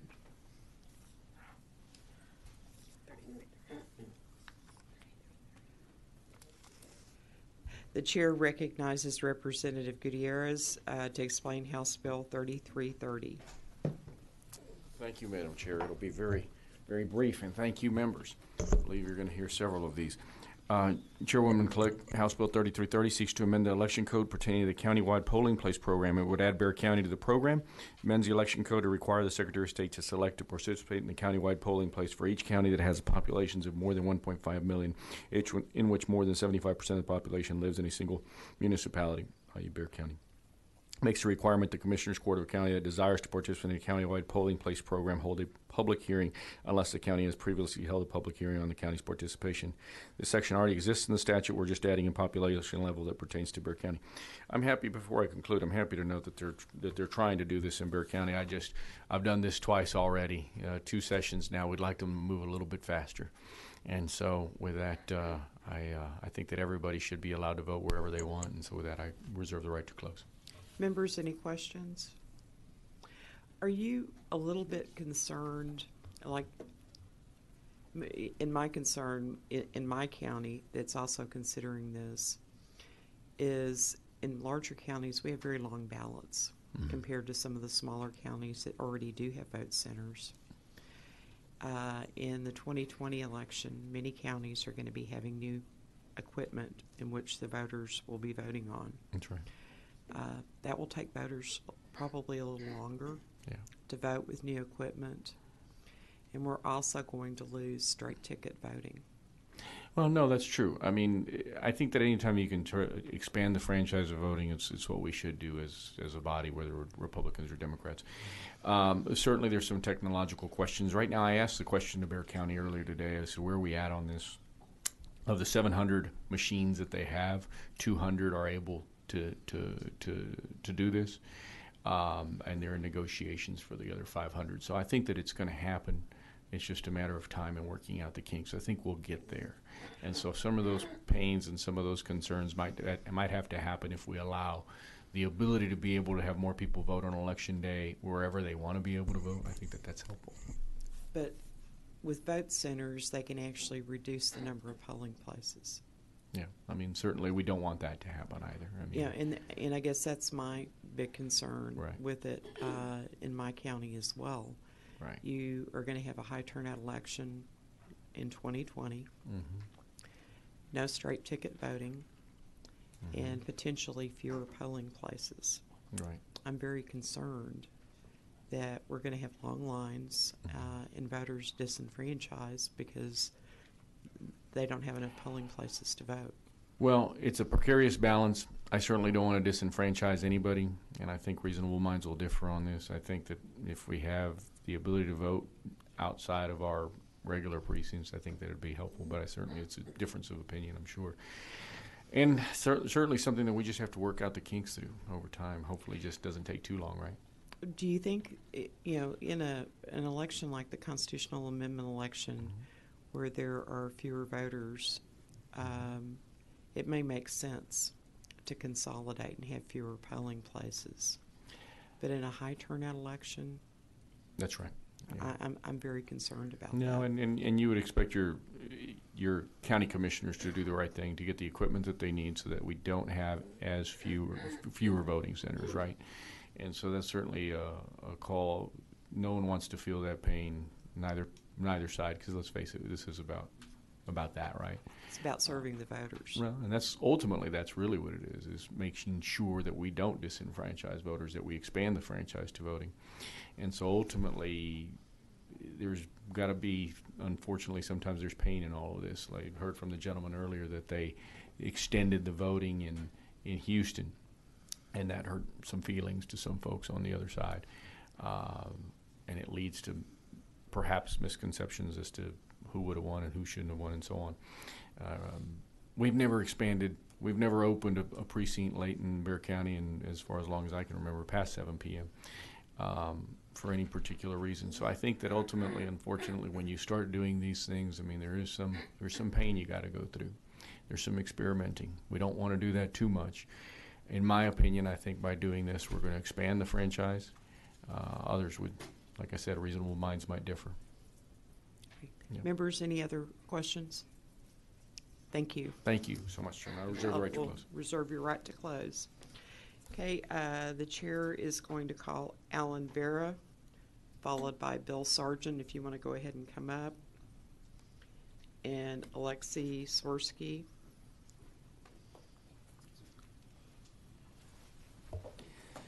Alan Vera, Chairman, Harris County Republican Party Ballot Security Committee, testifying in opposition to HB 3330. We are opposed to the expansion of countywide polling in general for one important reason. Number one, the law allows the number of polling places to be reduced by 35% the first year and 50% the second year. To us, that translates to a reduction in the number of average citizens who are hands-on involved in the election. We're cutting back on the number of people who are actually going through the process of handling voters, helping voters, and recording the ballots. We think that's a dangerous thing long term. And despite all of the conveniences that so many of us brag about for countywide polling, that's going to hurt us long term, because as people become more distant from the elections, their trust of the elections and the results is going to decline. We are particularly opposed to expanding countywide polling into larger counties. We're going through that now, and there are significant issues. To prevent duplicate voting, it's necessary that the county's electronic poll books communicate in real time. Ours don't. And I don't know of any large county that can swear that every one of their electronic poll books is uploading and communicating in real time, so a voter can't drive from one place to another and vote twice. Ours don't even communicate with the other e-poll book in the same location, the same polling place. That's a problem. Secondly, with large counties, you've got the issue of languages, and I'm afraid we're going to come head-to-head with that soon in Harris County.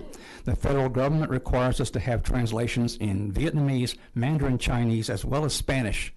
We have never been able to recruit more than 30 to 35 Mandarin Chinese election translators and 70 Vietnamese translators. Now we're going to have over 700 countywide polling places, and we're not going to meet the federal requirements. So we think this committee should be very careful about the Pandora's box you're opening. We don't want to keep reducing the number of people working the elections, and we don't want to open the door to federal intervention because our large counties can't comply with the law under the pressures of countywide polling. Thank you. Questions, members? Thank you. Bill Sargent, former Chief Deputy Clerk for Elections from Galveston County. I am testifying on behalf of myself, and I'm testifying in opposition to this legislation.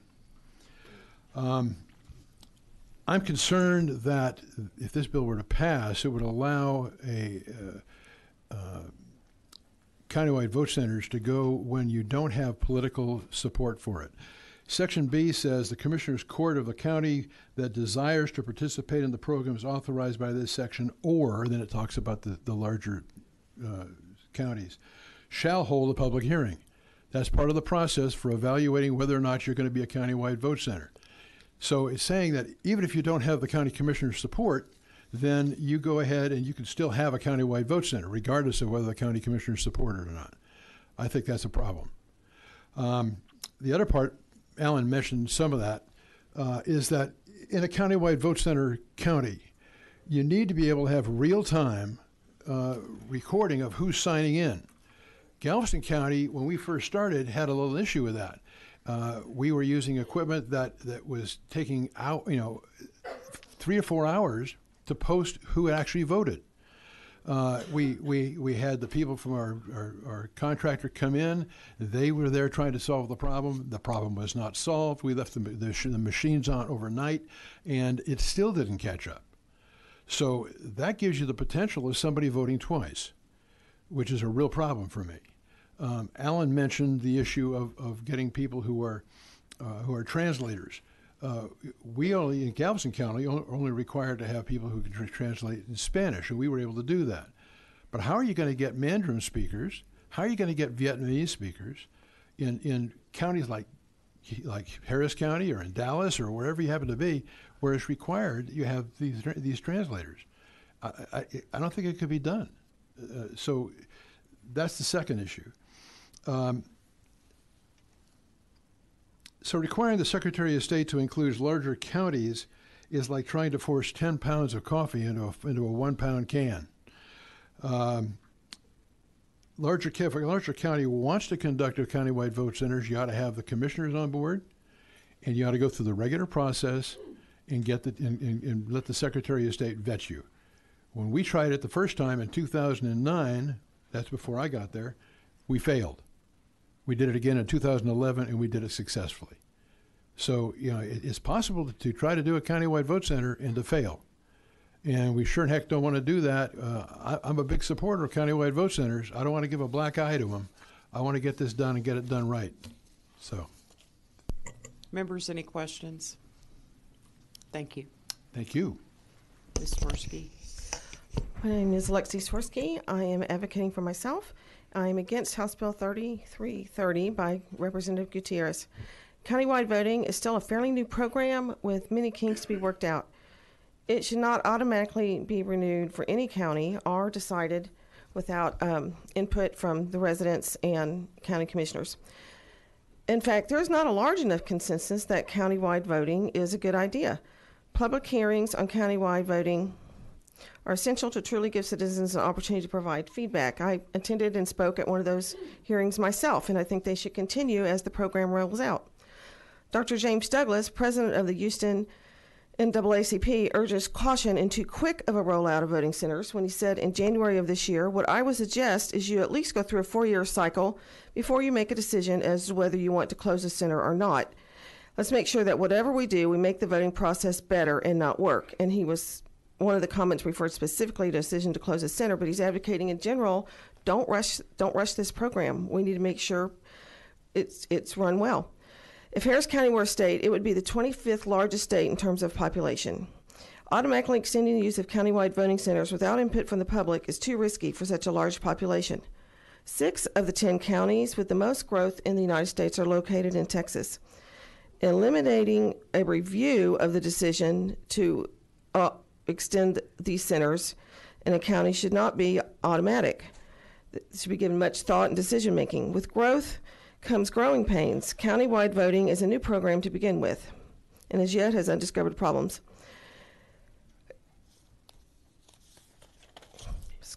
Growing pains which involve disenfranchising voters are not acceptable. Much caution should be used with the slow rollout of a county if the countywide voting system is used. Please vote against this bill. Members, any questions? Thank you. Is there anyone else wishing to testify on for or against House Bill 3330? The chair recognizes Representative Gutierrez to close. Thank you, Madam Chair. Like I said, reasonable minds will differ. I think that by expanding the franchise, by offering people greater opportunity, you probably get more people voting. I reject the whole boogeyman argument that people are going to vote twice just like hordes of Mexicans are voting, because the reality is they're not. I think that we saw that at the beginning of this year with the arguments that were posited by the Secretary of State's office. Our own district attorney, a Republican district attorney, Susan Reed, did a report on undocumented voting, and she found out that only 4 people actually lied at jury duty, saying that they were undocumented so that they can get out of jury duty. So these arguments, I mean, are just simply boogeyman arguments that don't exist. I'm pretty sure it's a felony to vote twice. At the end of the day, we want to expand the right to vote for folks, and not shut it down. But thank you, and I really appreciate the opportunity. And with that, I close. Sure. Representative Busey. Thank you, Madam Chair. Just to clarify, this is a local bill, right? You're talking about Bexar County here. Yeah, we want to just kind of encourage them to do it, and so they can do it, right, under current law. And we've come at it twice before, and we want them to get it done. And like I said in my layout, they are now negotiating with the company to get the other 500 machines up with the right software, and so we just trying to nudge them a little faster, that's all. I just noticed everyone that came to testify against were not from Bexar County, so I'm just wondering why there's the issue. Just wanted to clarify that this was a local bill. That's a fair statement. I appreciate you. I appreciate that. I appreciate that. Thank you. Any other questions, members? Thank you, Madam Chair. I appreciate it. If I'll be excused. And I'll tell you, I really like that Huberty bill. If there are no objections, House Bill 3330 will be left pending. The chair hears no objections. House Bill 3330 will be left pending without objection.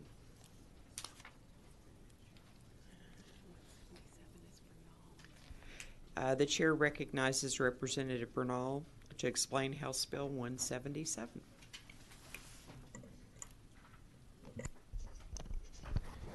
Thank you, Madam Chair, members of the committee. I don't want to belabor the issue too much because I feel like a lot of the conversation you had about countywide polling place would be the same. So let me just tell you what my bill aims to do. My bill wants to increase from the number of 10 and wants to remove the cap on the number of counties that can apply and get approved to this. So let me just sort of try to fill in some of the blanks in my layout of some of the conversations you've had. First, this is actually not a new program. It's over a decade old. And so all the kinks have been ironed out. It's not an experiment anymore. It works.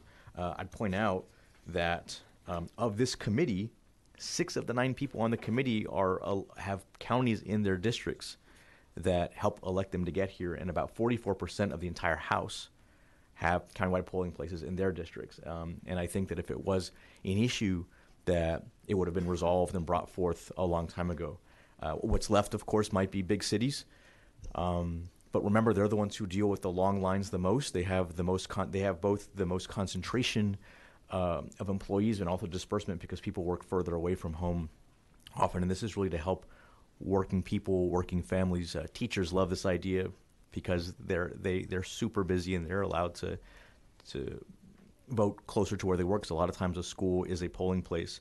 The question you had about new voting machines, the machines may change to be more modern, but it's not as if someone has to learn a new machine the way you would learn going from automatic to stick or vice versa. The interface actually stays the same. It's a touch screen with one tactile button you push at the end. That is it. So a new machine doesn't mean that you have to learn a new way to vote. It just means the casing is different. It's sort of like going from an iPhone 9 to an iPhone 10. The software is the same. We've checked this with Bexar County who wants to do this, and that is the case. The interface very much stays the same, or the procedure is the same. Do you have a question, ma'am? As somebody who has been involved in rolling out equipment back in 2002 that's currently in use, there was a learning curve for voters, and it did take them longer. I don't doubt that. But it might be longer not because of the interface for them. It might be longer because the workers have to learn how to set it up or how to make sure that you input the data to make sure that people are voting in the right precinct. I don't know what it is, but when I go vote, there's a little block that they insert into the voting machine that sort of puts my data into the machine, and then I get the interface. But the voting itself is touchscreen, one button, and there's nothing that tells us that is going to change. Different counties use different voting systems. Yes, ma'am. So, yes, ma'am. But not all are doing exclusively electronic voting. Some are also using paper. That's right. But part of the process in getting approved, ma'am, is demonstrating to the state that you have everything in order and that there won't be any challenges to the voter. And so far, the state has not found one county of all the counties that it's approved, has not found one county that's done this and had any problems. In fact, the state's own reporting says all of the jurisdictions that have done this have been deemed successful by the Secretary of State's office. All we're trying to do is to say what's good for the goose is good for the gander. Most of the reports we hear from countywide polling places, counties that have countywide polling places, is that it reduces lines. It makes it easier for people to vote. It makes it quicker and faster. There's no reason to believe that would be any different when you go to a big city. And so all we're trying to do is make it easier. All we're trying to do is say what's good for the goose is good for the gander. Many people that our colleagues, including people on the dais, are elected with countywide polling places. And so we just think it should be available to everyone. And with that, I reserve the right to close, but thank you very much. Questions, members? One more thing, ma'am. Yes. I am actually laying a bill out in another committee that is hearing witnesses right now. I am going to give my closing to Representative Busey, if that's okay. That will be fine, and we'll reserve the right for him to close for you. One question I do have for you, yes, ma'am, is, my county does not have vote centers in it. We have a very long ballot. Harris County has one of the longest ballots in the country. Yes, ma'am. In the 2020 election, we're going to lose straight ticket voting. Yes. Do you think that that's going to significantly impact the length of time that a voter, to process a voter? I do think it will take more time. And so that's exactly why we need this, is by giving voters more options on where to vote. allows them to troubleshoot that issue and go to a place where that's convenient for them. That and if it's me, right, I would go somewhere where I think there might be shorter lines where I'm not stuck in one place. But I don't see how the length of a ballot would interacts in any way with my ability to vote anywhere while the election's going on. I would say that a long ballot and the handling or processing of voters due to the loss of straight ticket voting and fewer polling places will create lines. It could, although remember that it is up to each county to determine where and how to close polling places. It does not require a significant reduction in polling places. But and it can allow up to 40% reduction in polling places. It does. In the next election, if you lost 40% of the polling places in your district, I'm sure that you would not be terribly happy about that. Would that be correct? No, it depends on where they are. So, for example, there's one polling place, as someone had talked about the celebratory nature of voting and the circumstances that people like to be a part of. So in my district, I've got Lions Field, which people love to go vote early because it just has that feeling.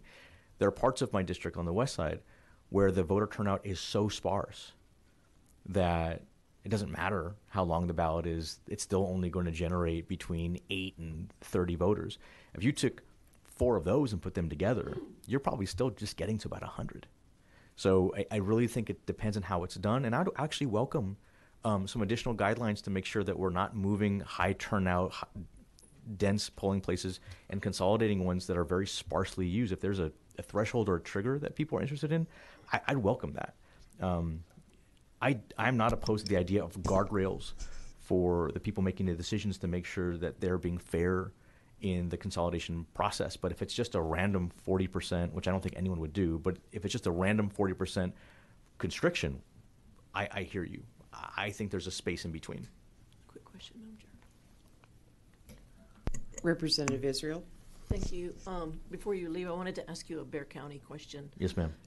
We haven't heard from one of my favorite county elections administrators, it's Jackie Callan, and I wondered if you could give us an idea of what's happening in Bexar County in terms of the people who ultimately want to or would have to implement this kind of program. Are they thinking about it? Where are they in the process? They want to do it.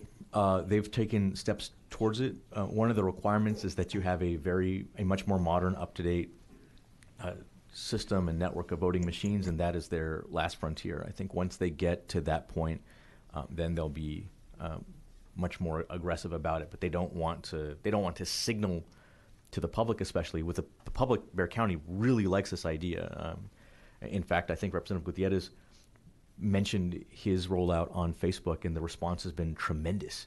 But they don't want to signal it to the public until they know that it can be offered. But they're in that last stages of modernizing their voting machines, which is part of the requirement before you can do it.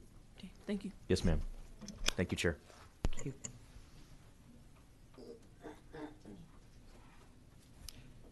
The chair calls Chris Davis, followed by Alan Vera and Bill Sargent. If y'all want to come on up. Thank you, Madam Chairwoman.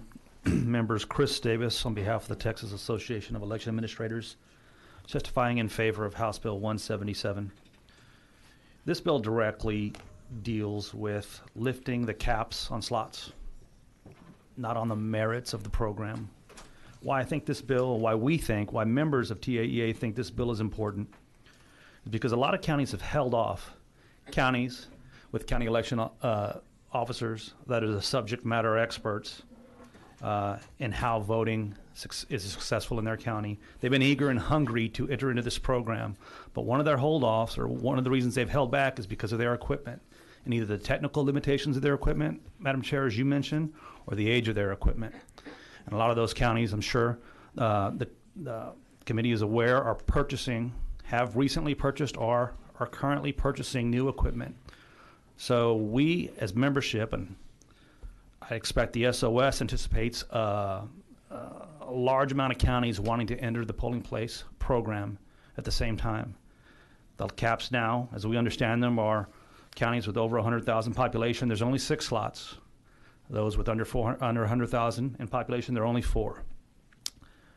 And just from our discussions with our members, many, many more than 10 counties want to get into this program yesterday. So lifting the caps on the slots, we think, would be a good thing. Members, any questions? Representative Israel. Hi, Mr. Davis. Remind the committee which counties do this already. Do the countywide polling place program? Sorry. Well, there's a good 60. I mean, there's small, there's medium-sized, there's rather quite large. Travis County being your county, being the largest and successful. Which is the largest county that's currently doing it? I believe it's yours, Travis County. I defer to the SOS to answer that question more correctly. It seems like we've been doing it for quite a long time. Do you know what year we started doing it? It seems like it's been at least 10 years. I know there's a list there. I think Lubbock County, Representative Burrows, one of his counties was the pilot county. Oh, yeah. And right. Travis was, I think, followed shortly thereafter. And just from my experience and knowledge, being the county that neighbors to the north, Travis County's been extremely successful. All right. Thank you so much. Representative Busey. Thank you, Madam Chair. There's been a lot of concern about, this could lead to closings, this could lead to longer lines. Can you talk about your experience either in Williamson County where you manage it and how y'all have handled that and what your thought has been, or maybe your perspective on other counties since you represent statewide? Yes, Representative, thank you. Can talk to it as far as I like the term that was used previously on this bill and others, that it's an experiment and it can be tweaked. No county election officer wants to have long lines. In our experience, we could have a perfect election as far as none of the machines breaking down, all the results come in. But if 2 things happen, either our election early voting results don't get out at 7 o'clock in the evening, or we have long lines at any of our polling places, we're deemed, rightly or wrongly, as having a failed election. No county election officer wants to have long lines. They want to tweak and improve upon whatever they've seen in that fluidity in the apples and oranges of elections that we have to adjust in the subsequent same type elections that we have. So there can be long lines, particularly with situations that we're probably going to see in 2020. Heightened voter interest, elimination of the straight voter ticket, and as some of these bills today go through, lots of elections being moved into November. But we can adjust to that, and we'll learn our lessons. We're quick learners. What has been your experience as far as managing that line control? What do y'all do in Williamson County? Similar to other counties, we do the Wait Line app, where folks are able to pull up their phone outside of the 100 feet, of course, of a polling place, and it identifies the app where they are, and it shows them the estimated lengths of lines in their nearby locations, giving voters options. Thank you. You're welcome. Other questions, members? Okay. Mr. Vera. Alan Vera, Chairman, Harris County Republican Party Ballot Security Committee, testifying in opposition to HB 177. When you take away all the nice language and all the what we could do or might do, this bill proposes to take the lid off of Section 43.007 of the Texas Election Code. Is that a good section of code? Well, not really. As you've already heard, and you'll hear again in other testimony, the code allows a county to reduce the number of polling places by 35% in the first year and 50% in the second year. That's what you're voting to expand. 2, you've already heard that the code currently has very flawed, vague language on how the polling places are apportioned. Right now, the only limitation is no county commission or precinct can have more than 2 times a neighboring precinct. That's not good. 3, okay, the code says that a county can apply to be a countywide polling place as long as the electronic voter rolls allow a judge in any location to know if a voter has previously voted in that election. But 43.007 doesn't give the Secretary of State any authority to check or prove or verify that that works. Harris County, November 6, 2018, 25% of the e-poll books did not update at all during the day, period. Okay? It's in the code, but there's no means to enforce it. So I would suggest that 177 simply wants to spread an already bad bill, and unless you correct the flaws in 43.007, you shouldn't be voting to expand it. Thank you. Members, any questions? Thank you, Mr. Vera. Bill Sargent, former Chief Deputy Clerk for Elections in Galveston County. I was registered to testify in opposition to this legislation. I would like to change that to voting or registering on the measure, having talked to Keith Ingram of Secretary of State's office. My concern was that we want to make sure the Secretary of State can adequately vet every single county that wants to do this. In this section that they want to repeal, we limited that to 10 per year or per election. My concern was that we might have a situation where maybe 20, 30 counties wanted to do it, and Secretary of State's office couldn't handle that and adequately vet them. So I would leave it up to the Secretary of State as to how many he thinks that their office can handle. But I want to make sure that every single one of them is adequately vetted and can actually do a successful election. Now, the issue about how many polling places you have, in Galveston County, we had, before we did countywide vote centers, we had 66 polling locations across the county. First year, we reduced that, and you're allowed to reduce it to up to so you have no less than 65%. Second year, no more than 50%. So currently, we have to have at least 33 polling locations. Typically, we have anywhere from 35 to 40, depending on how busy the election is. Lines can happen at polling places, but it's not always because of how many you have. If you have not enough polling election workers, you know this from having worked there. If you don't have enough workers, you get lines because you can't process people fast enough. If you don't have enough equipment, same problem. So it's not just how many polling places you have, it's how well you staff them and how well you equip them, which is a real critical part. And that's what the Secretary of State is also supposed to be looking at. So I'd ask you to talk to them about how many people you think that, how many counties they can handle at any given time. Thank you. Members, any questions? Thank you. Yes. The chair calls Glenn Maxey, Cindy Weatherby, and Alexei Swirsky. Glenn Maxey, Texas Democratic Party, in support of House Bill 177. We believe this is an artificial cap. At this point, the Secretary of State can clearly process the new applications, especially the cap of 4 for the small counties is way too low of the number of counties that would like to move into this program each election cycle. So we support removing the cap. Members, any questions?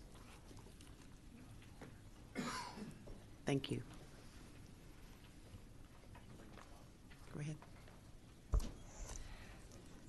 Good morning, Cindy Weatherby, and I'm here testifying as a member and on behalf of the League of Women Voters of Texas in support of HB 177. And I also listed HB 2142, which is shown as being identical. So we appreciate the opportunity to appear before you today. The League of Women Voters supports the countywide voting polling place program, and this is based on firsthand observation and implementation of its benefits. Many League members are active volunteer deputy registrars, and if time permits, when we register a voter, we also let them know when to vote and where to go to vote. And from personal experience, that's a really easy thing to do, to tell them they can vote anywhere they see a vote here sign during the election. It's from my own personal experience, countywide polling is a great convenience to voters, allows them to participate in voting wherever it's convenient for them, just like in early voting. And that way, as you've heard many people talk about, they can vote where they live, where they shop, where they work, or wherever they may happen to be during the day. On election day, we usually have most of our 32 leagues manning the phones, and the biggest question that we get every election is, where can I go vote? And in our case, we can start from the point of, well, where are you located right now, and is now when you want to vote, and easily point them to a polling place. As you've heard Mr. Davis from Williamson County talk about, there are systems that you can use to point them to the place that has the shortest line available. Here in Travis County, where we work, there's a red light, green light, yellow light system. So it makes it easy for the individual that's to find a polling place. And usually when they call, they're frantic because they don't really know where to go or what to do. So I am speaking on behalf of the voters' point of view. I defer to counties with implementation experience to talk with you about the technical side of things. We believe primarily we're supporting this for two major reasons, and that's convenience to the voter and cost efficiency. And we thank you for the opportunity to express our thoughts. Members, any questions? Ms. Swirsky?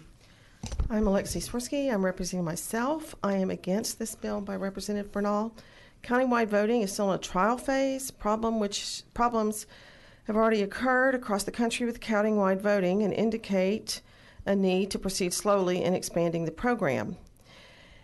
It's also, just picking up some of the testimony here, and I apologize if I'm wrong, it sounds like some of this proposed legislation is an effort to force Bexar County to implement countywide voting. I've heard that county mentioned several times.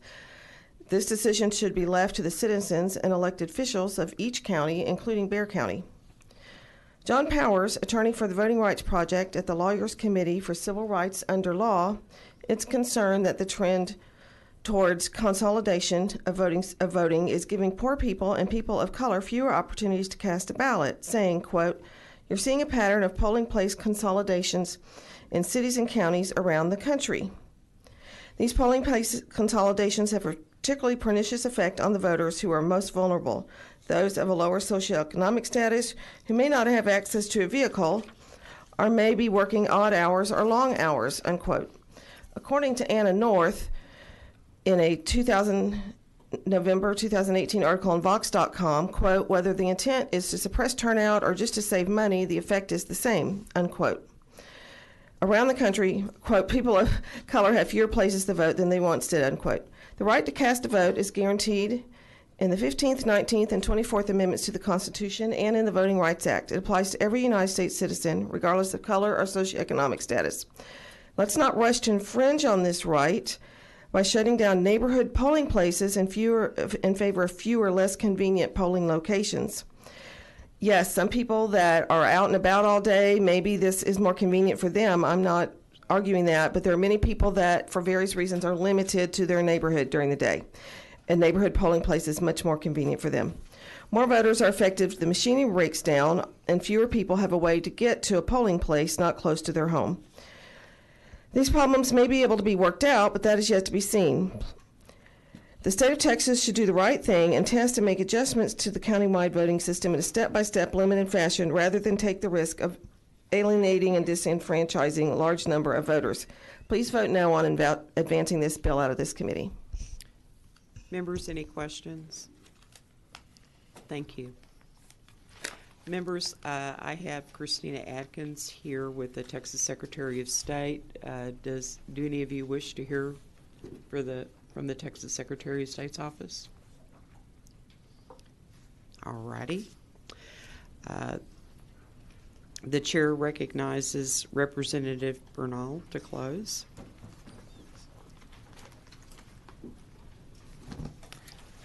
Welcome back. Thank you, Madam Chair. Thank you for hearing all that testimony and for the back and forth exchange that we had. I think it's safe to say that I would understand if this program was new, that we would have these concerns and these questions, and I would probably share them. As someone who was a civil rights attorney and did election law, I would have the exact same questions. I think over a decade's worth of data and experience tells us that those are not issues we have to worry about. I do understand the concerns about consolidating polling places. I do. The exchange, though, is we get is an election day where people can vote wherever they want on that day, so they don't miss out on the ability to vote, which happens quite a bit just as well.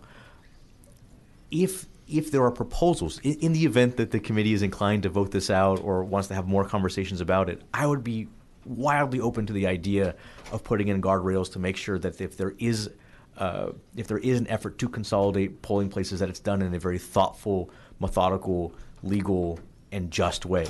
I think that is a welcome exchange in order to get the bill moving. In fact, it's something I might think about whether it's the price to move the bill or not. I think if we need more guardrails, I'm with it. But at a minimum, I think it's safe to say that the concerns that people have not borne out in any of the other Texas jurisdictions that have done this. And so, again, I think what's good for some should be good for all. And with that, ma'am, I close. Thank you. Thank you. If there's no objections, House Bill 177 will be left pending. The chair hears no objection. House Bill 177 are left pending without objection.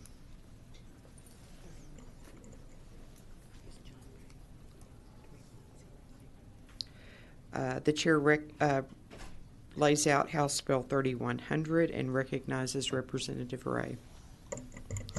Thank you, Madam Chair and members of the committee. I'll give you a possibly welcome break to slow your brains down a little bit and talk about something rather simple.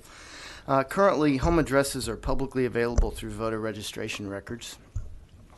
However, state and federal judges and their spouses are allowed to apply for and seek an exemption of that so that their addresses are not available because, of course, they're sort of on the pointy tip of the spear with respect to the criminal justice system. Along that same line of reasoning, peace officers can also request that their home addresses not be disclosed to the public. However, I think rather inadvertently, spouses of peace officers are not allowed that same courtesy or protection. This was actually brought to me by a peace officer in my community who worked for one of the municipal police departments and then now works for the Ellis County Sheriff's Office. And in particular, if you can put your mind in that place, these are smaller communities. This particular peace officer is well known in the community. His wife is well known in the community too. So it really creates a backdoor. If a spouse is not allowed to also exempt his or her home address from public disclosure, it's quite simple for a bad actor to simply connect the dots, look up the address of the spouse, and therefore know exactly where the peace officer and his or her family lives. So what this bill does is simply affords the protection of privacy to spouses of peace officers, and I'd be happy to take questions. Members, any questions of Representative Ray? We'll reserve your right to close. Thank you, Madam Chair. The chair calls Alan Vera, and next up will be Mike Gomez and Ed Johnson. If y'all want to come on up.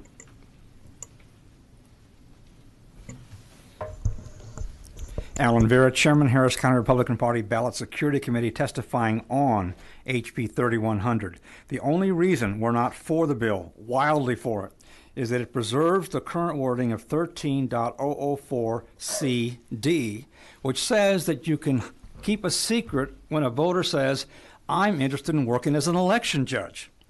If we could get that out, because Mr. Maxey and I both know how hard we have to work to recruit election judges, and if we've got people registering to vote and raising their hands and saying, I'd like to be an election judge, we'd sure like to know that. So if the author could just put a line through that line of the old code, we'd be wildly for it. Thank you. Questions, members? Ready? Hi, Mike Gomez. I'm with the Texas Municipal Police Association. And you're we're testifying. testifying on or for the bill. Alrighty. We're in favor of it. We represent over 28,000 police officers across this great state of ours. And so the phones ring off the hook when something like this is up. And we've had an enormous outreach from our members in favor of this bill. And I'm just here this morning just to let you know that that's where we stand. Representative Middleton, do you have a question? I do. Do Yes. you think this would perhaps increase voter turnout for our police officers and their families? Yes, I think so. Yes, sir. Thank you. Other questions, members? Thank you for your testimony. Mr. Johnson. Ed Johnson here, representing myself for HB 3100. I just Googled my favorite address in Harris County, the county judge's office, and we've added a whole nother page of law enforcement people that are registered down at the county courthouse or the county judge's office. For this very reason, they're trying to protect their families and their addresses. When I used to work in the voter registration office, we kind of saw through the law and allowed police officers and their families to opt out of having their information put onto the poll book or put into Open Record Act. If we received a letter from the law enforcement agency on letterhead for their children or for their wife, we would also exempt them. I mean, it's just common sense. This is a common sense bill. You should do it. You need to protect these people. Questions, members? Thank you. I'm sorry, Representative Swanson. So it sounds like it would be an improvement yet to list any other voting age children who live at the same address with the officer. It would be, yes. That You know, might be- any family member that's residing with them, I would say, is should be eligible for this. If y'all want to add that to the Might bill, make it'd a be great good. amendment on the floor. Okay, thank you.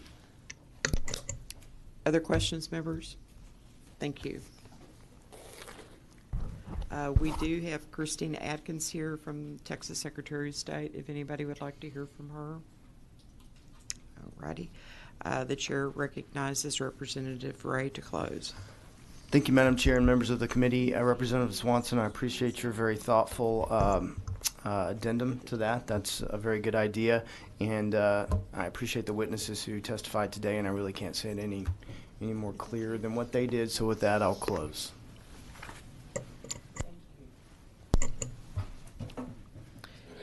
If there are no objections, House Bill 3100 will be left pending. The chair hears no objection. House Bill 3100 are left pending without objection.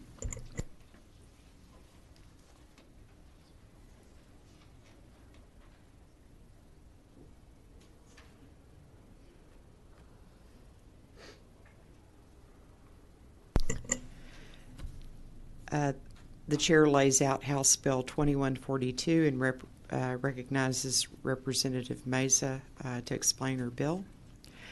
Want to mention to those that are testifying, we will be on the floor at 11 this morning, so please consolidate or summarize as best you can so that everyone gets a chance to testify. Madam Chair, members of the committee, thank you for allowing me the privilege of introducing House Bill 2142 for your consideration. Ironically, I just had to step out for a minute to go vote myself, so I voted in the Ag Committee and came back. House Bill 2142 repeals Section 43.007, Section I of the Election Code, and that section restricts the countywide polling program to 6 counties with a population over 100,000 and 4 counties with a population less than 100,000. The countywide polling place program, overseen by the Secretary of State, allows counties to consolidate county election precincts and establish voting centers across the county. Every voter in these participating counties is eligible to vote at any of these new voting centers. Currently, 60 counties are using countywide polling places. Some new additions to the program in the coming year will be Dallas County and Tarrant County. In the case of voters in an urban county like Dallas County, it might be easier to vote close to your place of employment than wherever you actually live. Some people find it easier to run and vote during their lunch break than before or after their daily commute. And for those people, this is a very helpful program. When this program was conceived, counties had to apply to the Secretary of State's office to run these county-wide polling place programs. Once the county had proved itself To be successful at implementing this program, they would actually be designated with the word successful and would no longer be required to seek the approval of the Secretary of State. For those counties who are not yet designated as being successful, only 6 large and 4 small counties are allowed to participate in a pilot program at any given time. At this rate, it would take decades to transition all 254 counties in Texas to countywide polling. House Bill 2142 would repeal just that part of it, the limit on the amount of counties allowed to be testing a pilot at any given time. It would speed up the rate at which Texas counties can adopt this program. If we're serious about expanding access to the ballot box for registered voters, and we know that this program is successful, then we need to allow more counties to be testing it out at any given time. So it doesn't require countywide polling places everywhere, but it just allows those counties who want to pursue a pilot program to do that without any limit placed upon them each year for the numbers that can be a pilot program. So thank you, Madam Chair, and I reserve the right to close. Members, any questions? Okay. The chair calls Alan Vera, Bill Sargent, and Cindy Weatherby.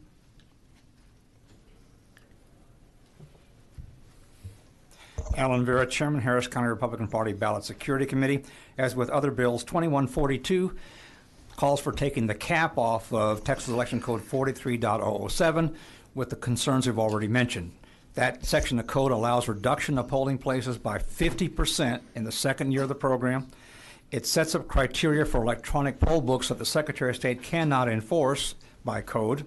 And finally, it basically leaves wide open the issues of whether we take away 50% of polling places but make it easier to vote in the ones that are left. That's not really an expansion of franchise. It's actually reducing the number of opportunities for voters to exercise their franchise. Thank you.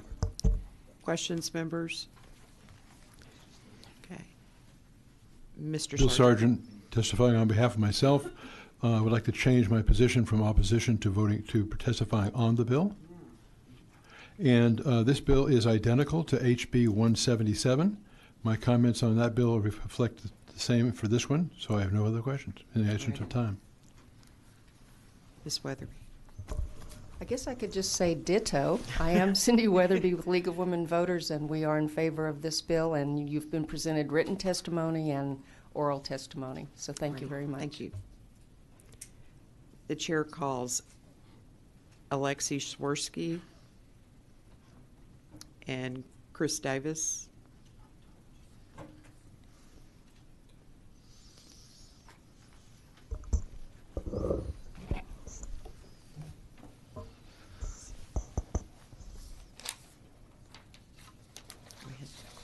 My name is Alexei Swirsky. I am representing myself.